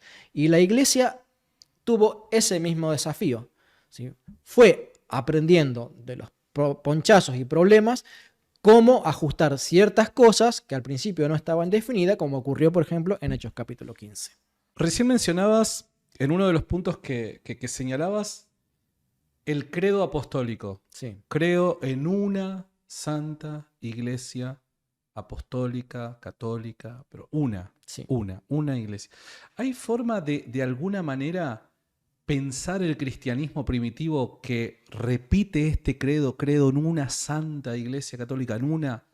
¿Hay forma de pensar ese cristianismo primitivo de la forma en la que el protestante vive su eclesiología, donde hay supuestamente una gran diversidad de doctrinas, pero que en esa diversidad ¿cómo decirlo? No dejamos de ser la misma iglesia? Tenés que silenciar pasajes y capítulos completos de cartas escritas por los discípulos o empezar a acusarlos de predicar errores, no eran bíblicos, no eran... O sea, tenés que empezar a desacreditar sus escritos. No podés ignorar sus escritos. Lo que pasa es que... Cuando el cristiano primitivo habla de una iglesia, entiendo que esa unidad se refiere a lo doctrinal, porque si no, ¿de qué otra manera podría llegar a referirse a esa unidad? ¿O estoy equivocado? No, no estás equivocado. La iglesia entendía por evangelio no solamente Cristo vino encarnándose, Dios hecho carne, no solamente Cristo murió en la cruz por nuestros pecados, no solamente Cristo resucitó al tercer día, ascendió a los cielos y va a volver para reinar. Eso no era el evangelio. El evangelio era toda la doctrina apostólica. Cuando vos buscas la palabra evangelio en la Biblia, está relacionado a disciplina de la iglesia, está relacionado a doctrinas que vos predicarías un domingo en la congregación protestante y a doctrinas en las que ni por asomo predicarías en la doctrina protestante, pero formaban parte de lo que predicaban para que debían creer, inclusive en cuanto a moral.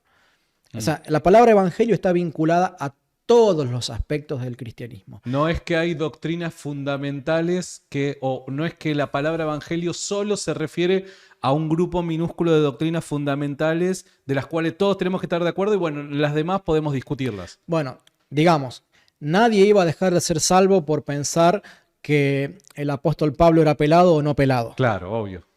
¿Ok?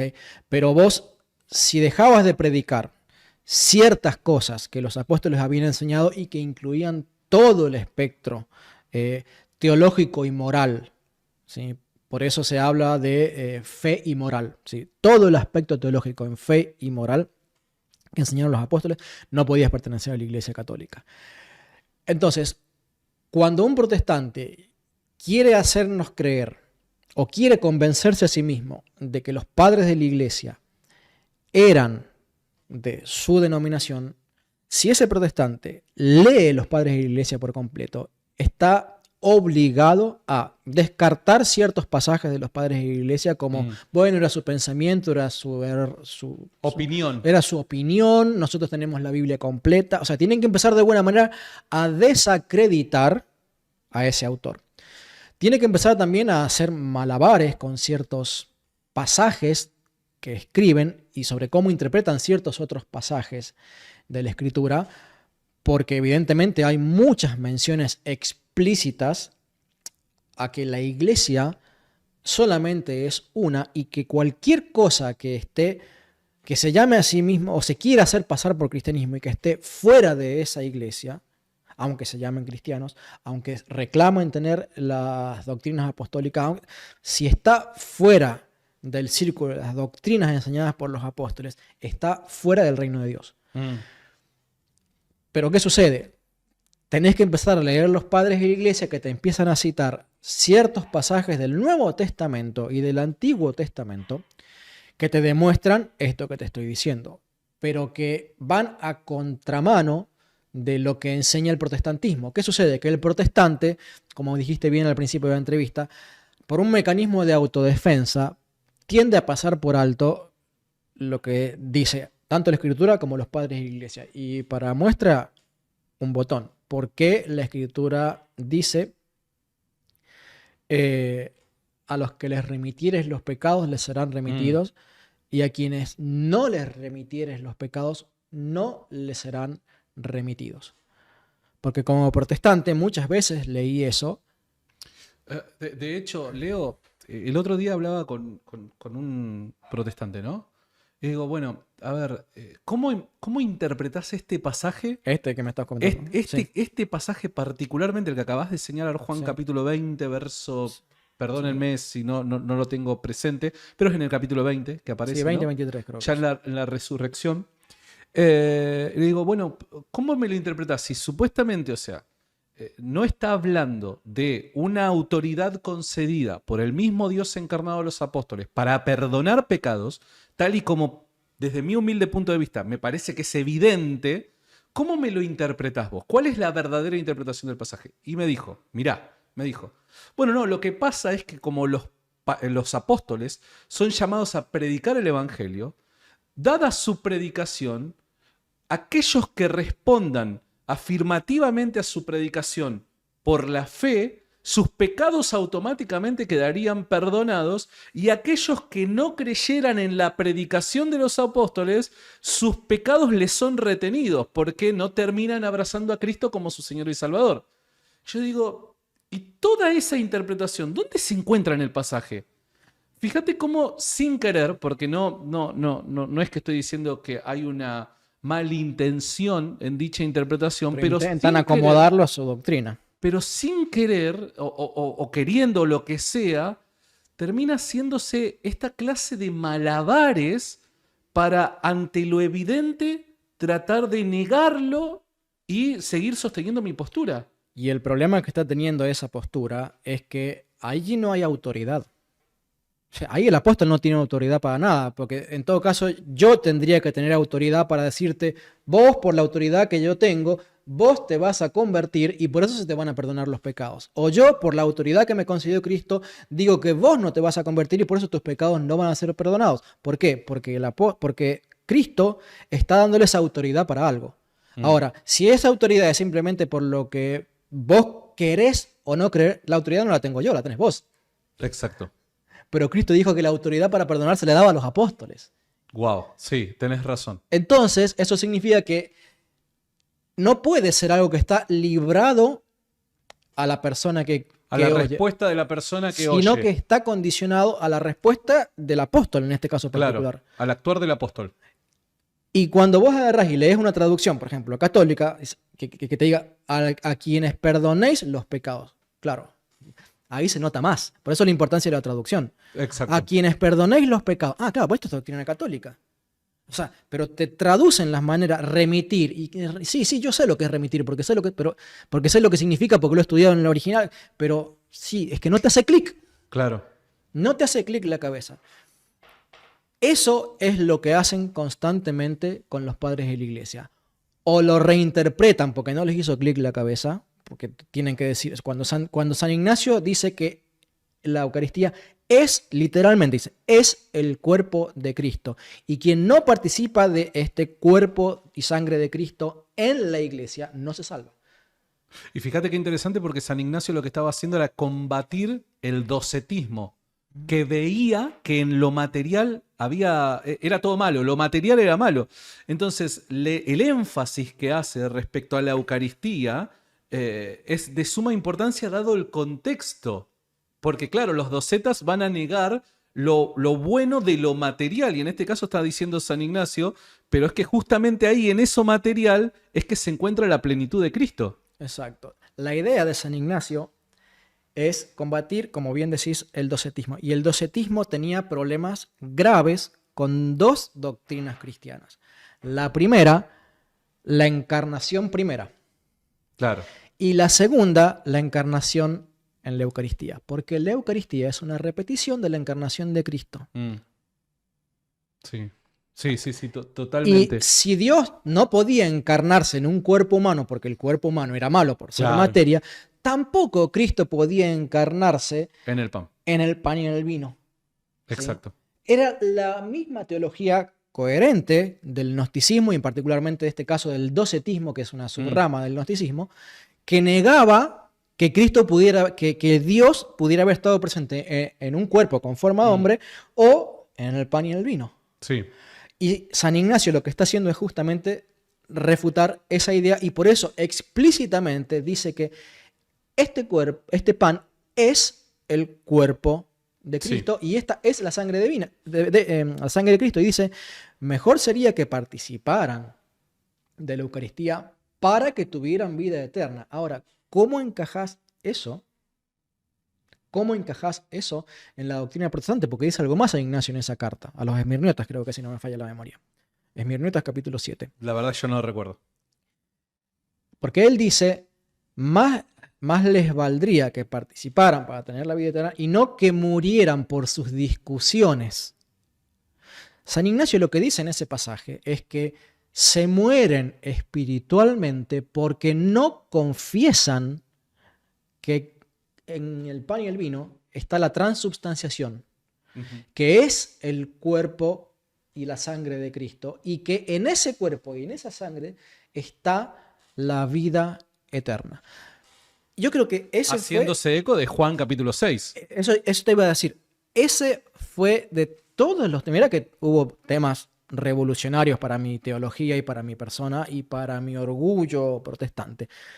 Pero si hubo temas que me pegaron donde más me dolió, ninguno fue más profundo y doloroso que eso. Y yo creo que para la inmensa mayoría de los que se convierten a Cristo, desde el protestantismo hacia el catolicismo, la Eucaristía es la barrera insuperable. Sí.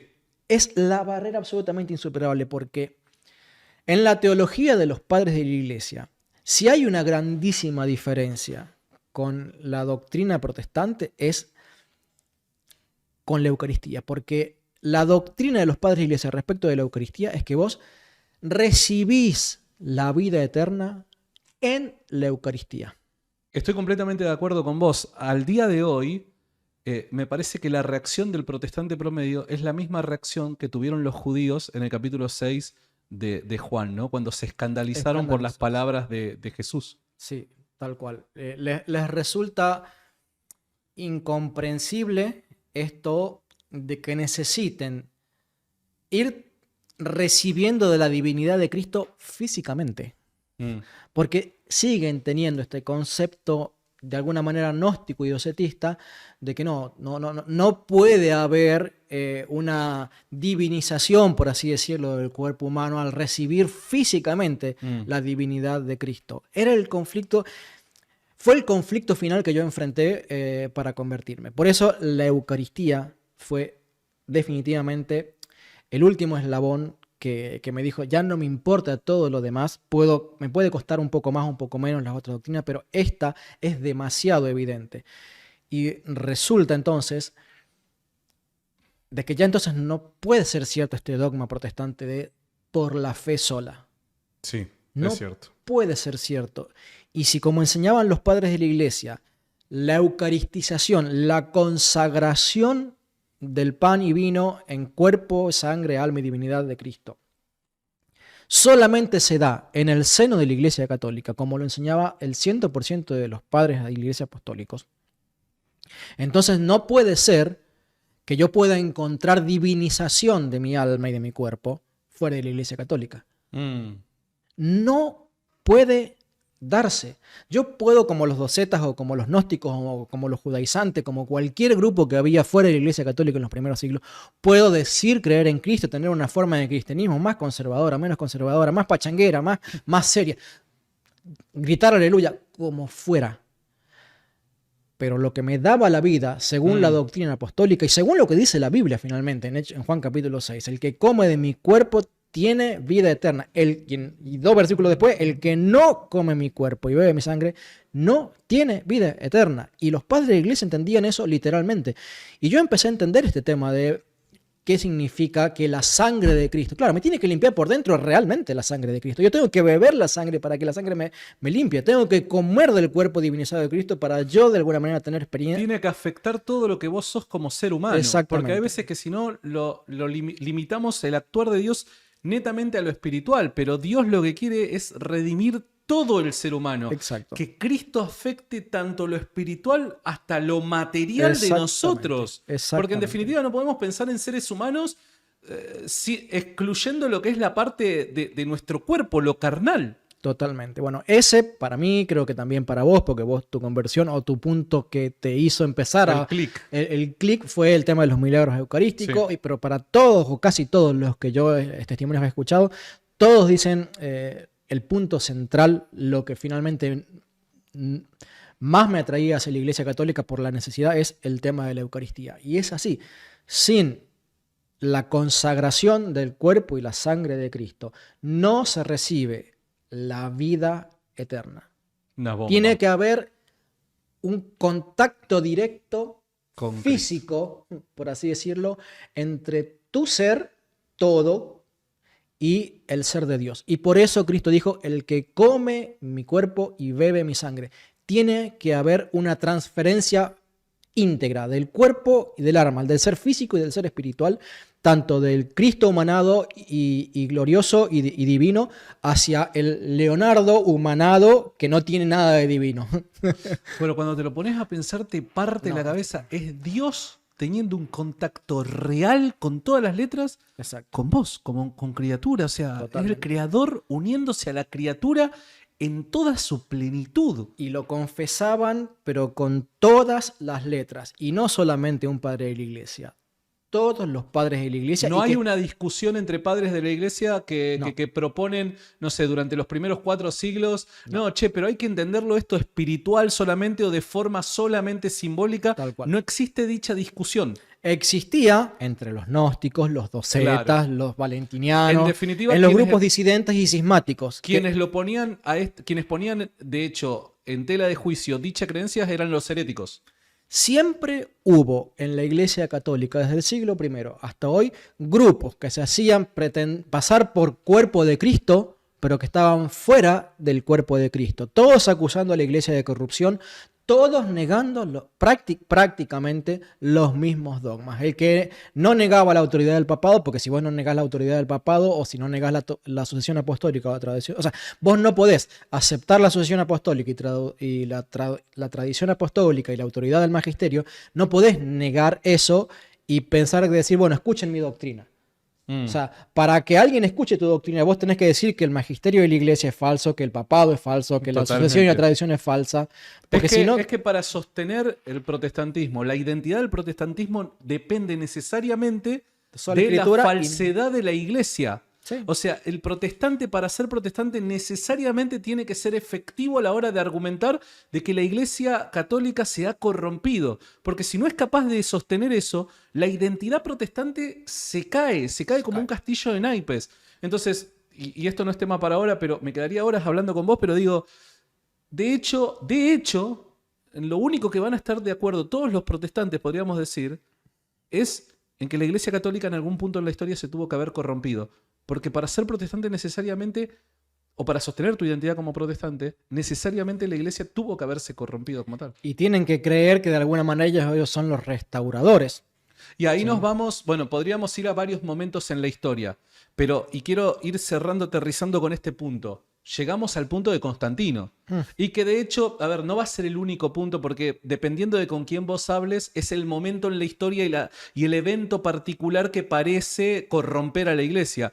Pero uno de los que ha ganado mayor popularidad ha sido Constantino, que de hecho Constantino en una estrategia política lo que hace para mantener unificado al reino y para de alguna manera subyugar a las grandes masas y demás, rindiéndole cierto sometimiento, bueno, es básicamente obligar a todos a practicar la religión católica y un tipo de catolicismo no histórico, no apostólico, sino adaptado a una serie de creencias que los romanos abrazaban para ese momento.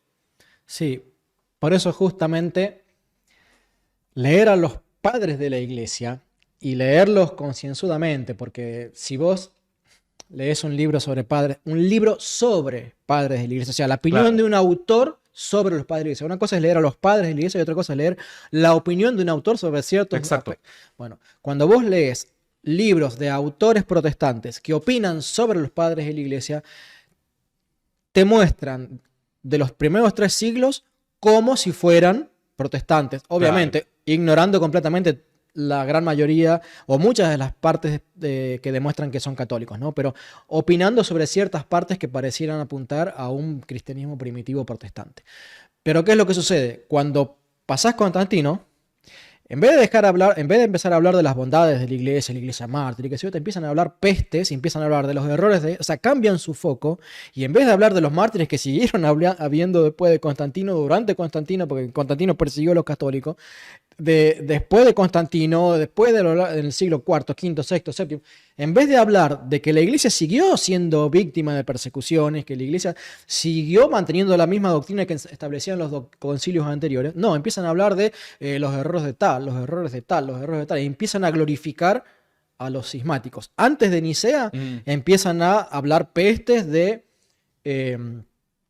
Arrio, hablan mal de Valentín, hablan mal de Marción, porque eran los cismáticos que eran herejes. Pero a partir de Constantino parece que los cismáticos dejan de ser herejes y son los héroes. Son los héroes. Son los héroes y los malos empiezan a ser los oficiales. ¿Sí? Son los protoluteros. Sí. ¿Y qué evidencia encontrás con eso? Bueno, uno de los estudios centrales de mi conversión fue justamente tratar de resolver ese aspecto. ¿Y con qué me encontré? Y de esto yo hice videos con el padre Javier Olivera Rabasi y tengo videos en mi canal donde yo demuestro que primero, llamaban a la Iglesia Católica desde el siglo I. Defendían las doctrinas de la Iglesia Católica desde el siglo I. Defendían la unidad y unicidad de la Iglesia, esto de que solamente hay una única Iglesia válida, desde el siglo I, incluso está desde la Biblia. Que defendían la sucesión apostólica, la tradición apostólica, o sea, todos los grandes pilares que el protestantismo ataca de la Iglesia Católica eran defendidos desde los primeros siglos ininterrumpidamente. Algunos temas con mayor claridad y de forma más explícita que otros, ¿sí? Pero sin duda alguna me mostraba la lectura honesta y desprejuiciada de los padres de la iglesia, me mostraba que defendían la Iglesia Católica. Aún cuando hoy en día, en temas de devoción, la Iglesia Católica, vos lees un libro de un sacerdote y te vas a entrar su forma de vivir el cristianismo, tal vez haciendo muchas más menciones a María y a los patrones y a los santos, y en la iglesia primitiva, y no solamente antes de Constantino, sino durante muchos siglos después de Constantino también, era mucho más enfocada en Cristo, y no tanto en la Mariología y los santos. Eso sí hay que destacar, que es algo que confunde a muchos protestantes, que piensan que porque no estaba tan presente la Mariología o no estaba tan desarrollada la Mariología en los primeros siglos, entonces no eran católicos. No, pero tenían todas las otras doctrinas católicas e incluso la Mariología está, si bien poco desarrollada, poco mencionada y poco explicitada, pero está. O sea, Totalmente. ya le llaman Madre de Dios porque Madre de Dios significaba defender la deidad de Cristo, no ensalzar una supuesta deidad de María. Ya primitivamente se le rezaba. Se le rezaba, aunque no era lo común. Claro, Los obispos no... acá el planteo no es la frecuencia, sino la legitimidad de la legitimidad, creencia. la legitimidad. Oraban a los santos y en general no, pero sí rogaban su intercesión. Es decir, lo que no hacían, o lo que vos no vas a encontrar en las cartas apostólicas, es pídanle a San lo que fuera que les dé trabajo. O pídanle que les dé salud. Ese tema, bueno, oraban a Dios. ¿Qué es lo que hacían? Bueno, después de que oraban a Dios, rogaban a los santos que intercedieran por las peticiones que habían presentado ante Dios.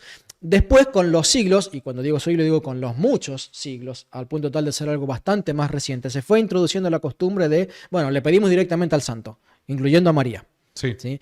Pero de que está escrito que oraban en algunos casos a Dios, pero en la tumba de algún mártir y por la intercesión del mártir se le concedía la salud o claro, la vida de tal. La gran pregunta es ¿por qué elegían la tumba del mártir para clamar a Dios? Porque creían en que estaban glorificados en la presencia de Dios y que Dios escuchaba su rogar. Totalmente. Porque esa doctrina no ha cambiado desde el siglo I. Está en los martirios de los mismísimos discípulos directos de los apóstoles. Por eso tal vez se hicieron tan conocidos San Ignacio, San Policarpo y otros tantos grandes mártires, porque eran tremendos los milagros que ocurrían en las tumbas. Y de esa manera, así como Dios autentificó la apostolicidad de los apóstoles por los milagros que hicieron en vida, ¿sí?, también ocurrían esos milagros en las tumbas de los apóstoles, en los lugares de los martirios de los apóstoles, y lo mismo ocurría en los lugares de los martirios de los sucesores apostólicos. Cosa, ¿sabes qué? No ocurría ni por asomo en los lugares de la muerte o fallecimiento de los grupos cismáticos. Wow, eso es una gran evidencia.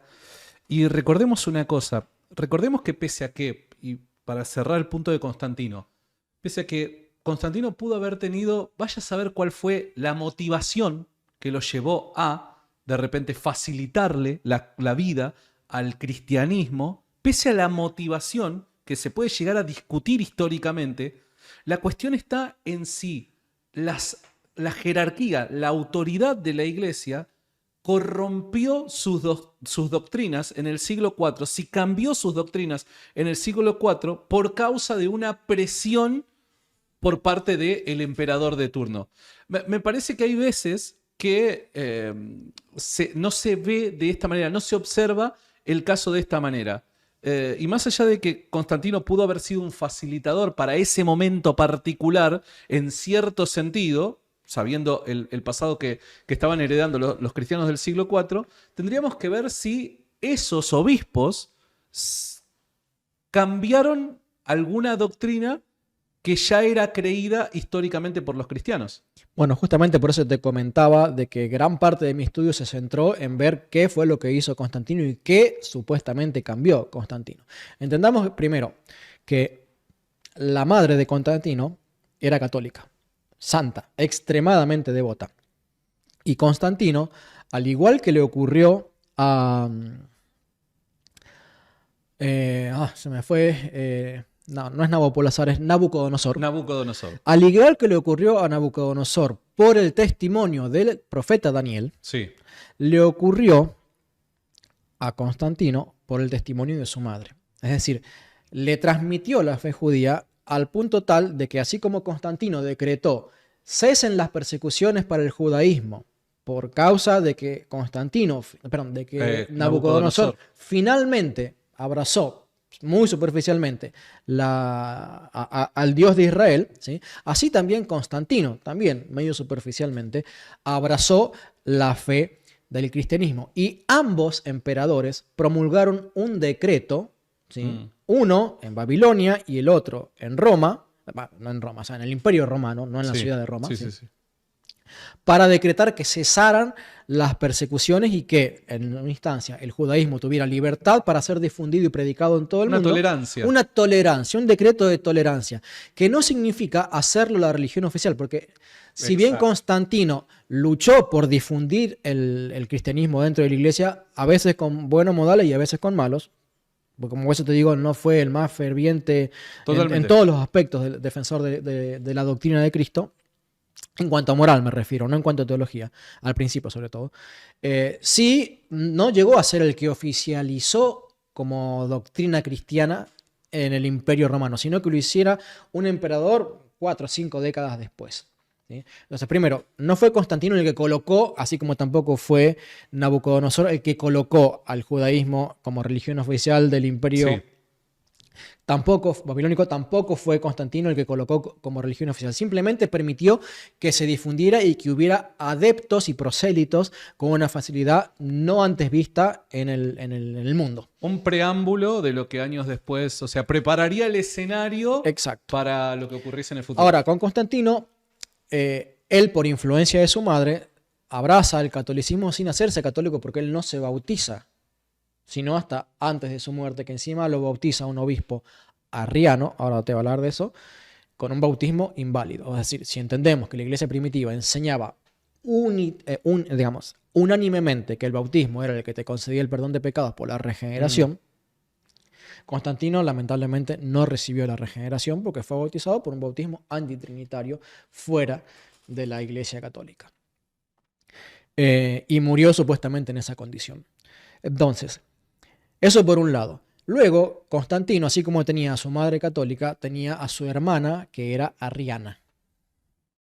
Era defensora del antitrinitarismo, la hermana de Claro. Constantino, y defendía que Cristo era criatura.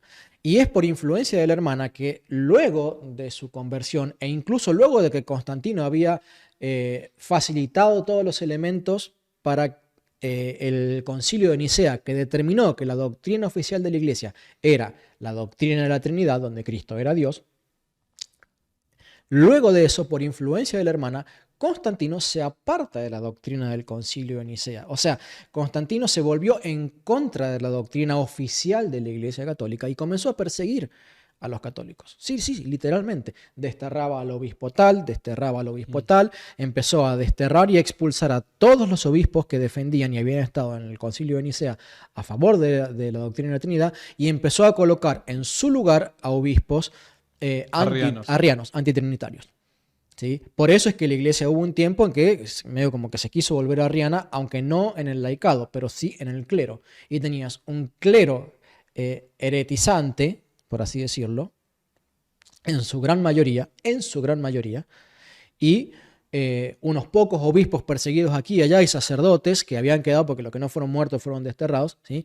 Y el laicado que decía, no, pero pará, o sea, a mí el obispo que estaba antes me enseñó que Cristo era Dios, porque ahora tengo un obispo que me enseña. Entonces, había una confusión tremenda y fueron muchas décadas, no solamente de persecución de Constantino hacia el catolicismo, sino de luchas en donde surgieron un montón de concilios arrianos, algunos de ellos ecuménicos, ¿sí? Que establecieron doctrinas contrarias a todos los concilios anteriores, inclusive anteriores al concilio de Nicea.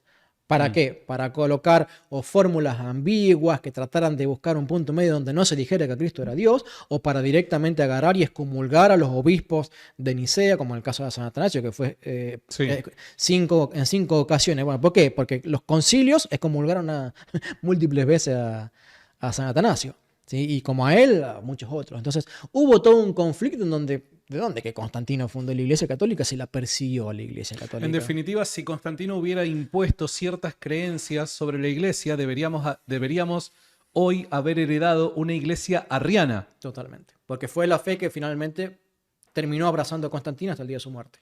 Y dado que ocurre lo contrario, aquí podemos ver que hay una fuerte evidencia de que la Iglesia no se sometió, no se arrodilló a Constantino o cualquier emperador de turno. Exacto. Y de hecho, Constantino, durante su periodo como católico nominal, porque te repito, no estaba dentro de la Iglesia Católica por no ser bautizado, Durante ese periodo, él en un momento dado se da cuenta de que todos los emperadores anteriores le habían robado, expropiado, por así decirlo, propiedades, templos, casas, campos, a cristianos. No solamente a la Iglesia Católica, sino a cristianos.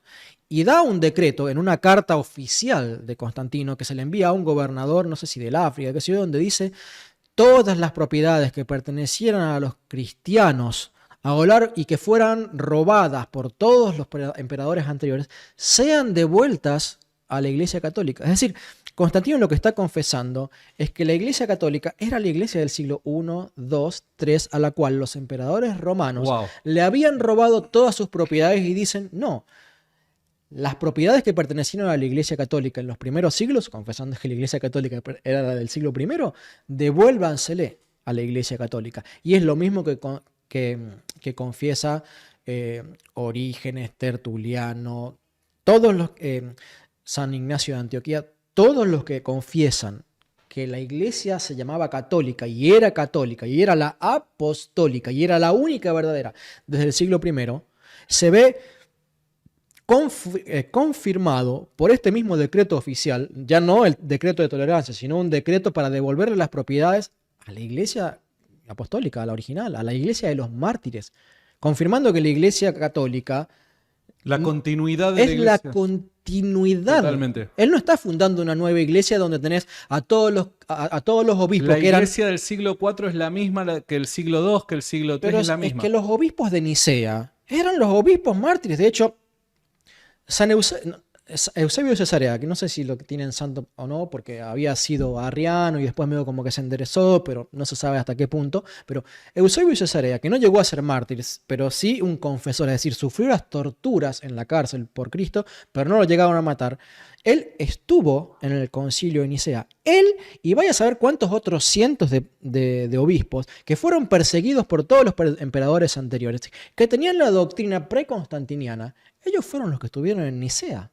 Claro. O sea, la doctrina del concilio de Nicea es la doctrina de la iglesia perseguida. Recordemos de que Nicea se da en el 325 y que la última gran persecución fue 20 años antes, Exacto. 303. Sí. Entonces, son 20 años Hasta el nada más. 313, hasta el decreto de Constantino. Totalmente. Entonces estamos en una franja terriblemente temprana, cercana a los momentos más difíciles de la iglesia en cuanto a persecución, y esos mismos que padecieron las peores persecuciones fueron aquellos que estuvieron presentes en el concilio de Nicea. Exactamente. O sea, la supuesta iglesia de Cristo, que fue perseguida y que tenía las doctrinas originales de los apóstoles, estaba en el concilio de Nicea confirmando cuál era la doctrina enseñada por los apóstoles, que Cristo era Dios. Por lo cual, Constantino se reúne con esos obispos. No está colocando una nueva camada de obispos. Lo intentó después. En todo caso, lo que Constantino intentó fundar fue una iglesia arriana y no le salió. Spoiler, no le salió. Leo, me quedaría 1000 horas charlando con vos. Aprendemos un montón. La verdad que el laburo que haces es fabuloso. Recuerden, entiendo que durante este tiempo que estuvimos aquí charlando, muchas preguntas del otro lado aparecerán, ¿no? Surgirán, muchas inquietudes y demás. Recuerden el canal de Leo Abdala, El Depósito de la Fe. Ahí se van a encontrar con un montón de videos donde el punto a punto, todo lo que hoy habló en hora y media, hora 40, bueno, él lo trata en un montón de videos punto a punto con fuentes, citas, bien documentado, porque si hay algo que es terriblemente obsesivo respecto a las fuentes. Así que ahí se van a encontrar con buena data. Leo, gracias por haber aceptado este tiempo.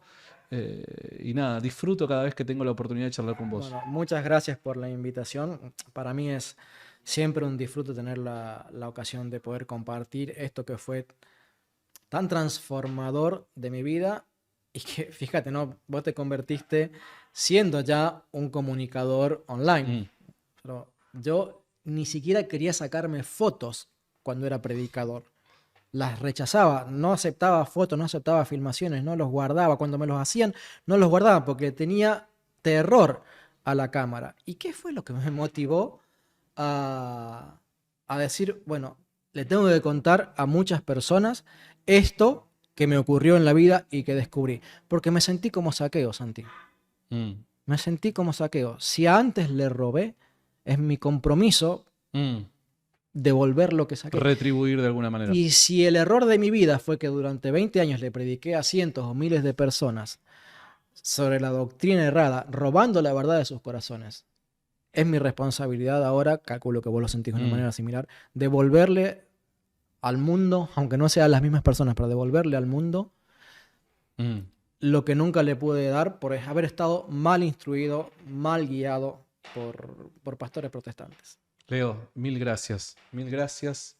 Que Dios te bendiga, querido hermano. Igualmente, para todos los que están del otro lado, gracias por haber estado ahí. Recuerden que si de alguna manera quieren contribuir con este espacio, lo único que tienen que hacer es suscribirse, darle like, comunicarlo, comentarlo, compartirlo en algún grupo de WhatsApp. Nada más que eso. Que Dios te rebendiga. Nos vemos y será hasta la próxima. Chau, chau.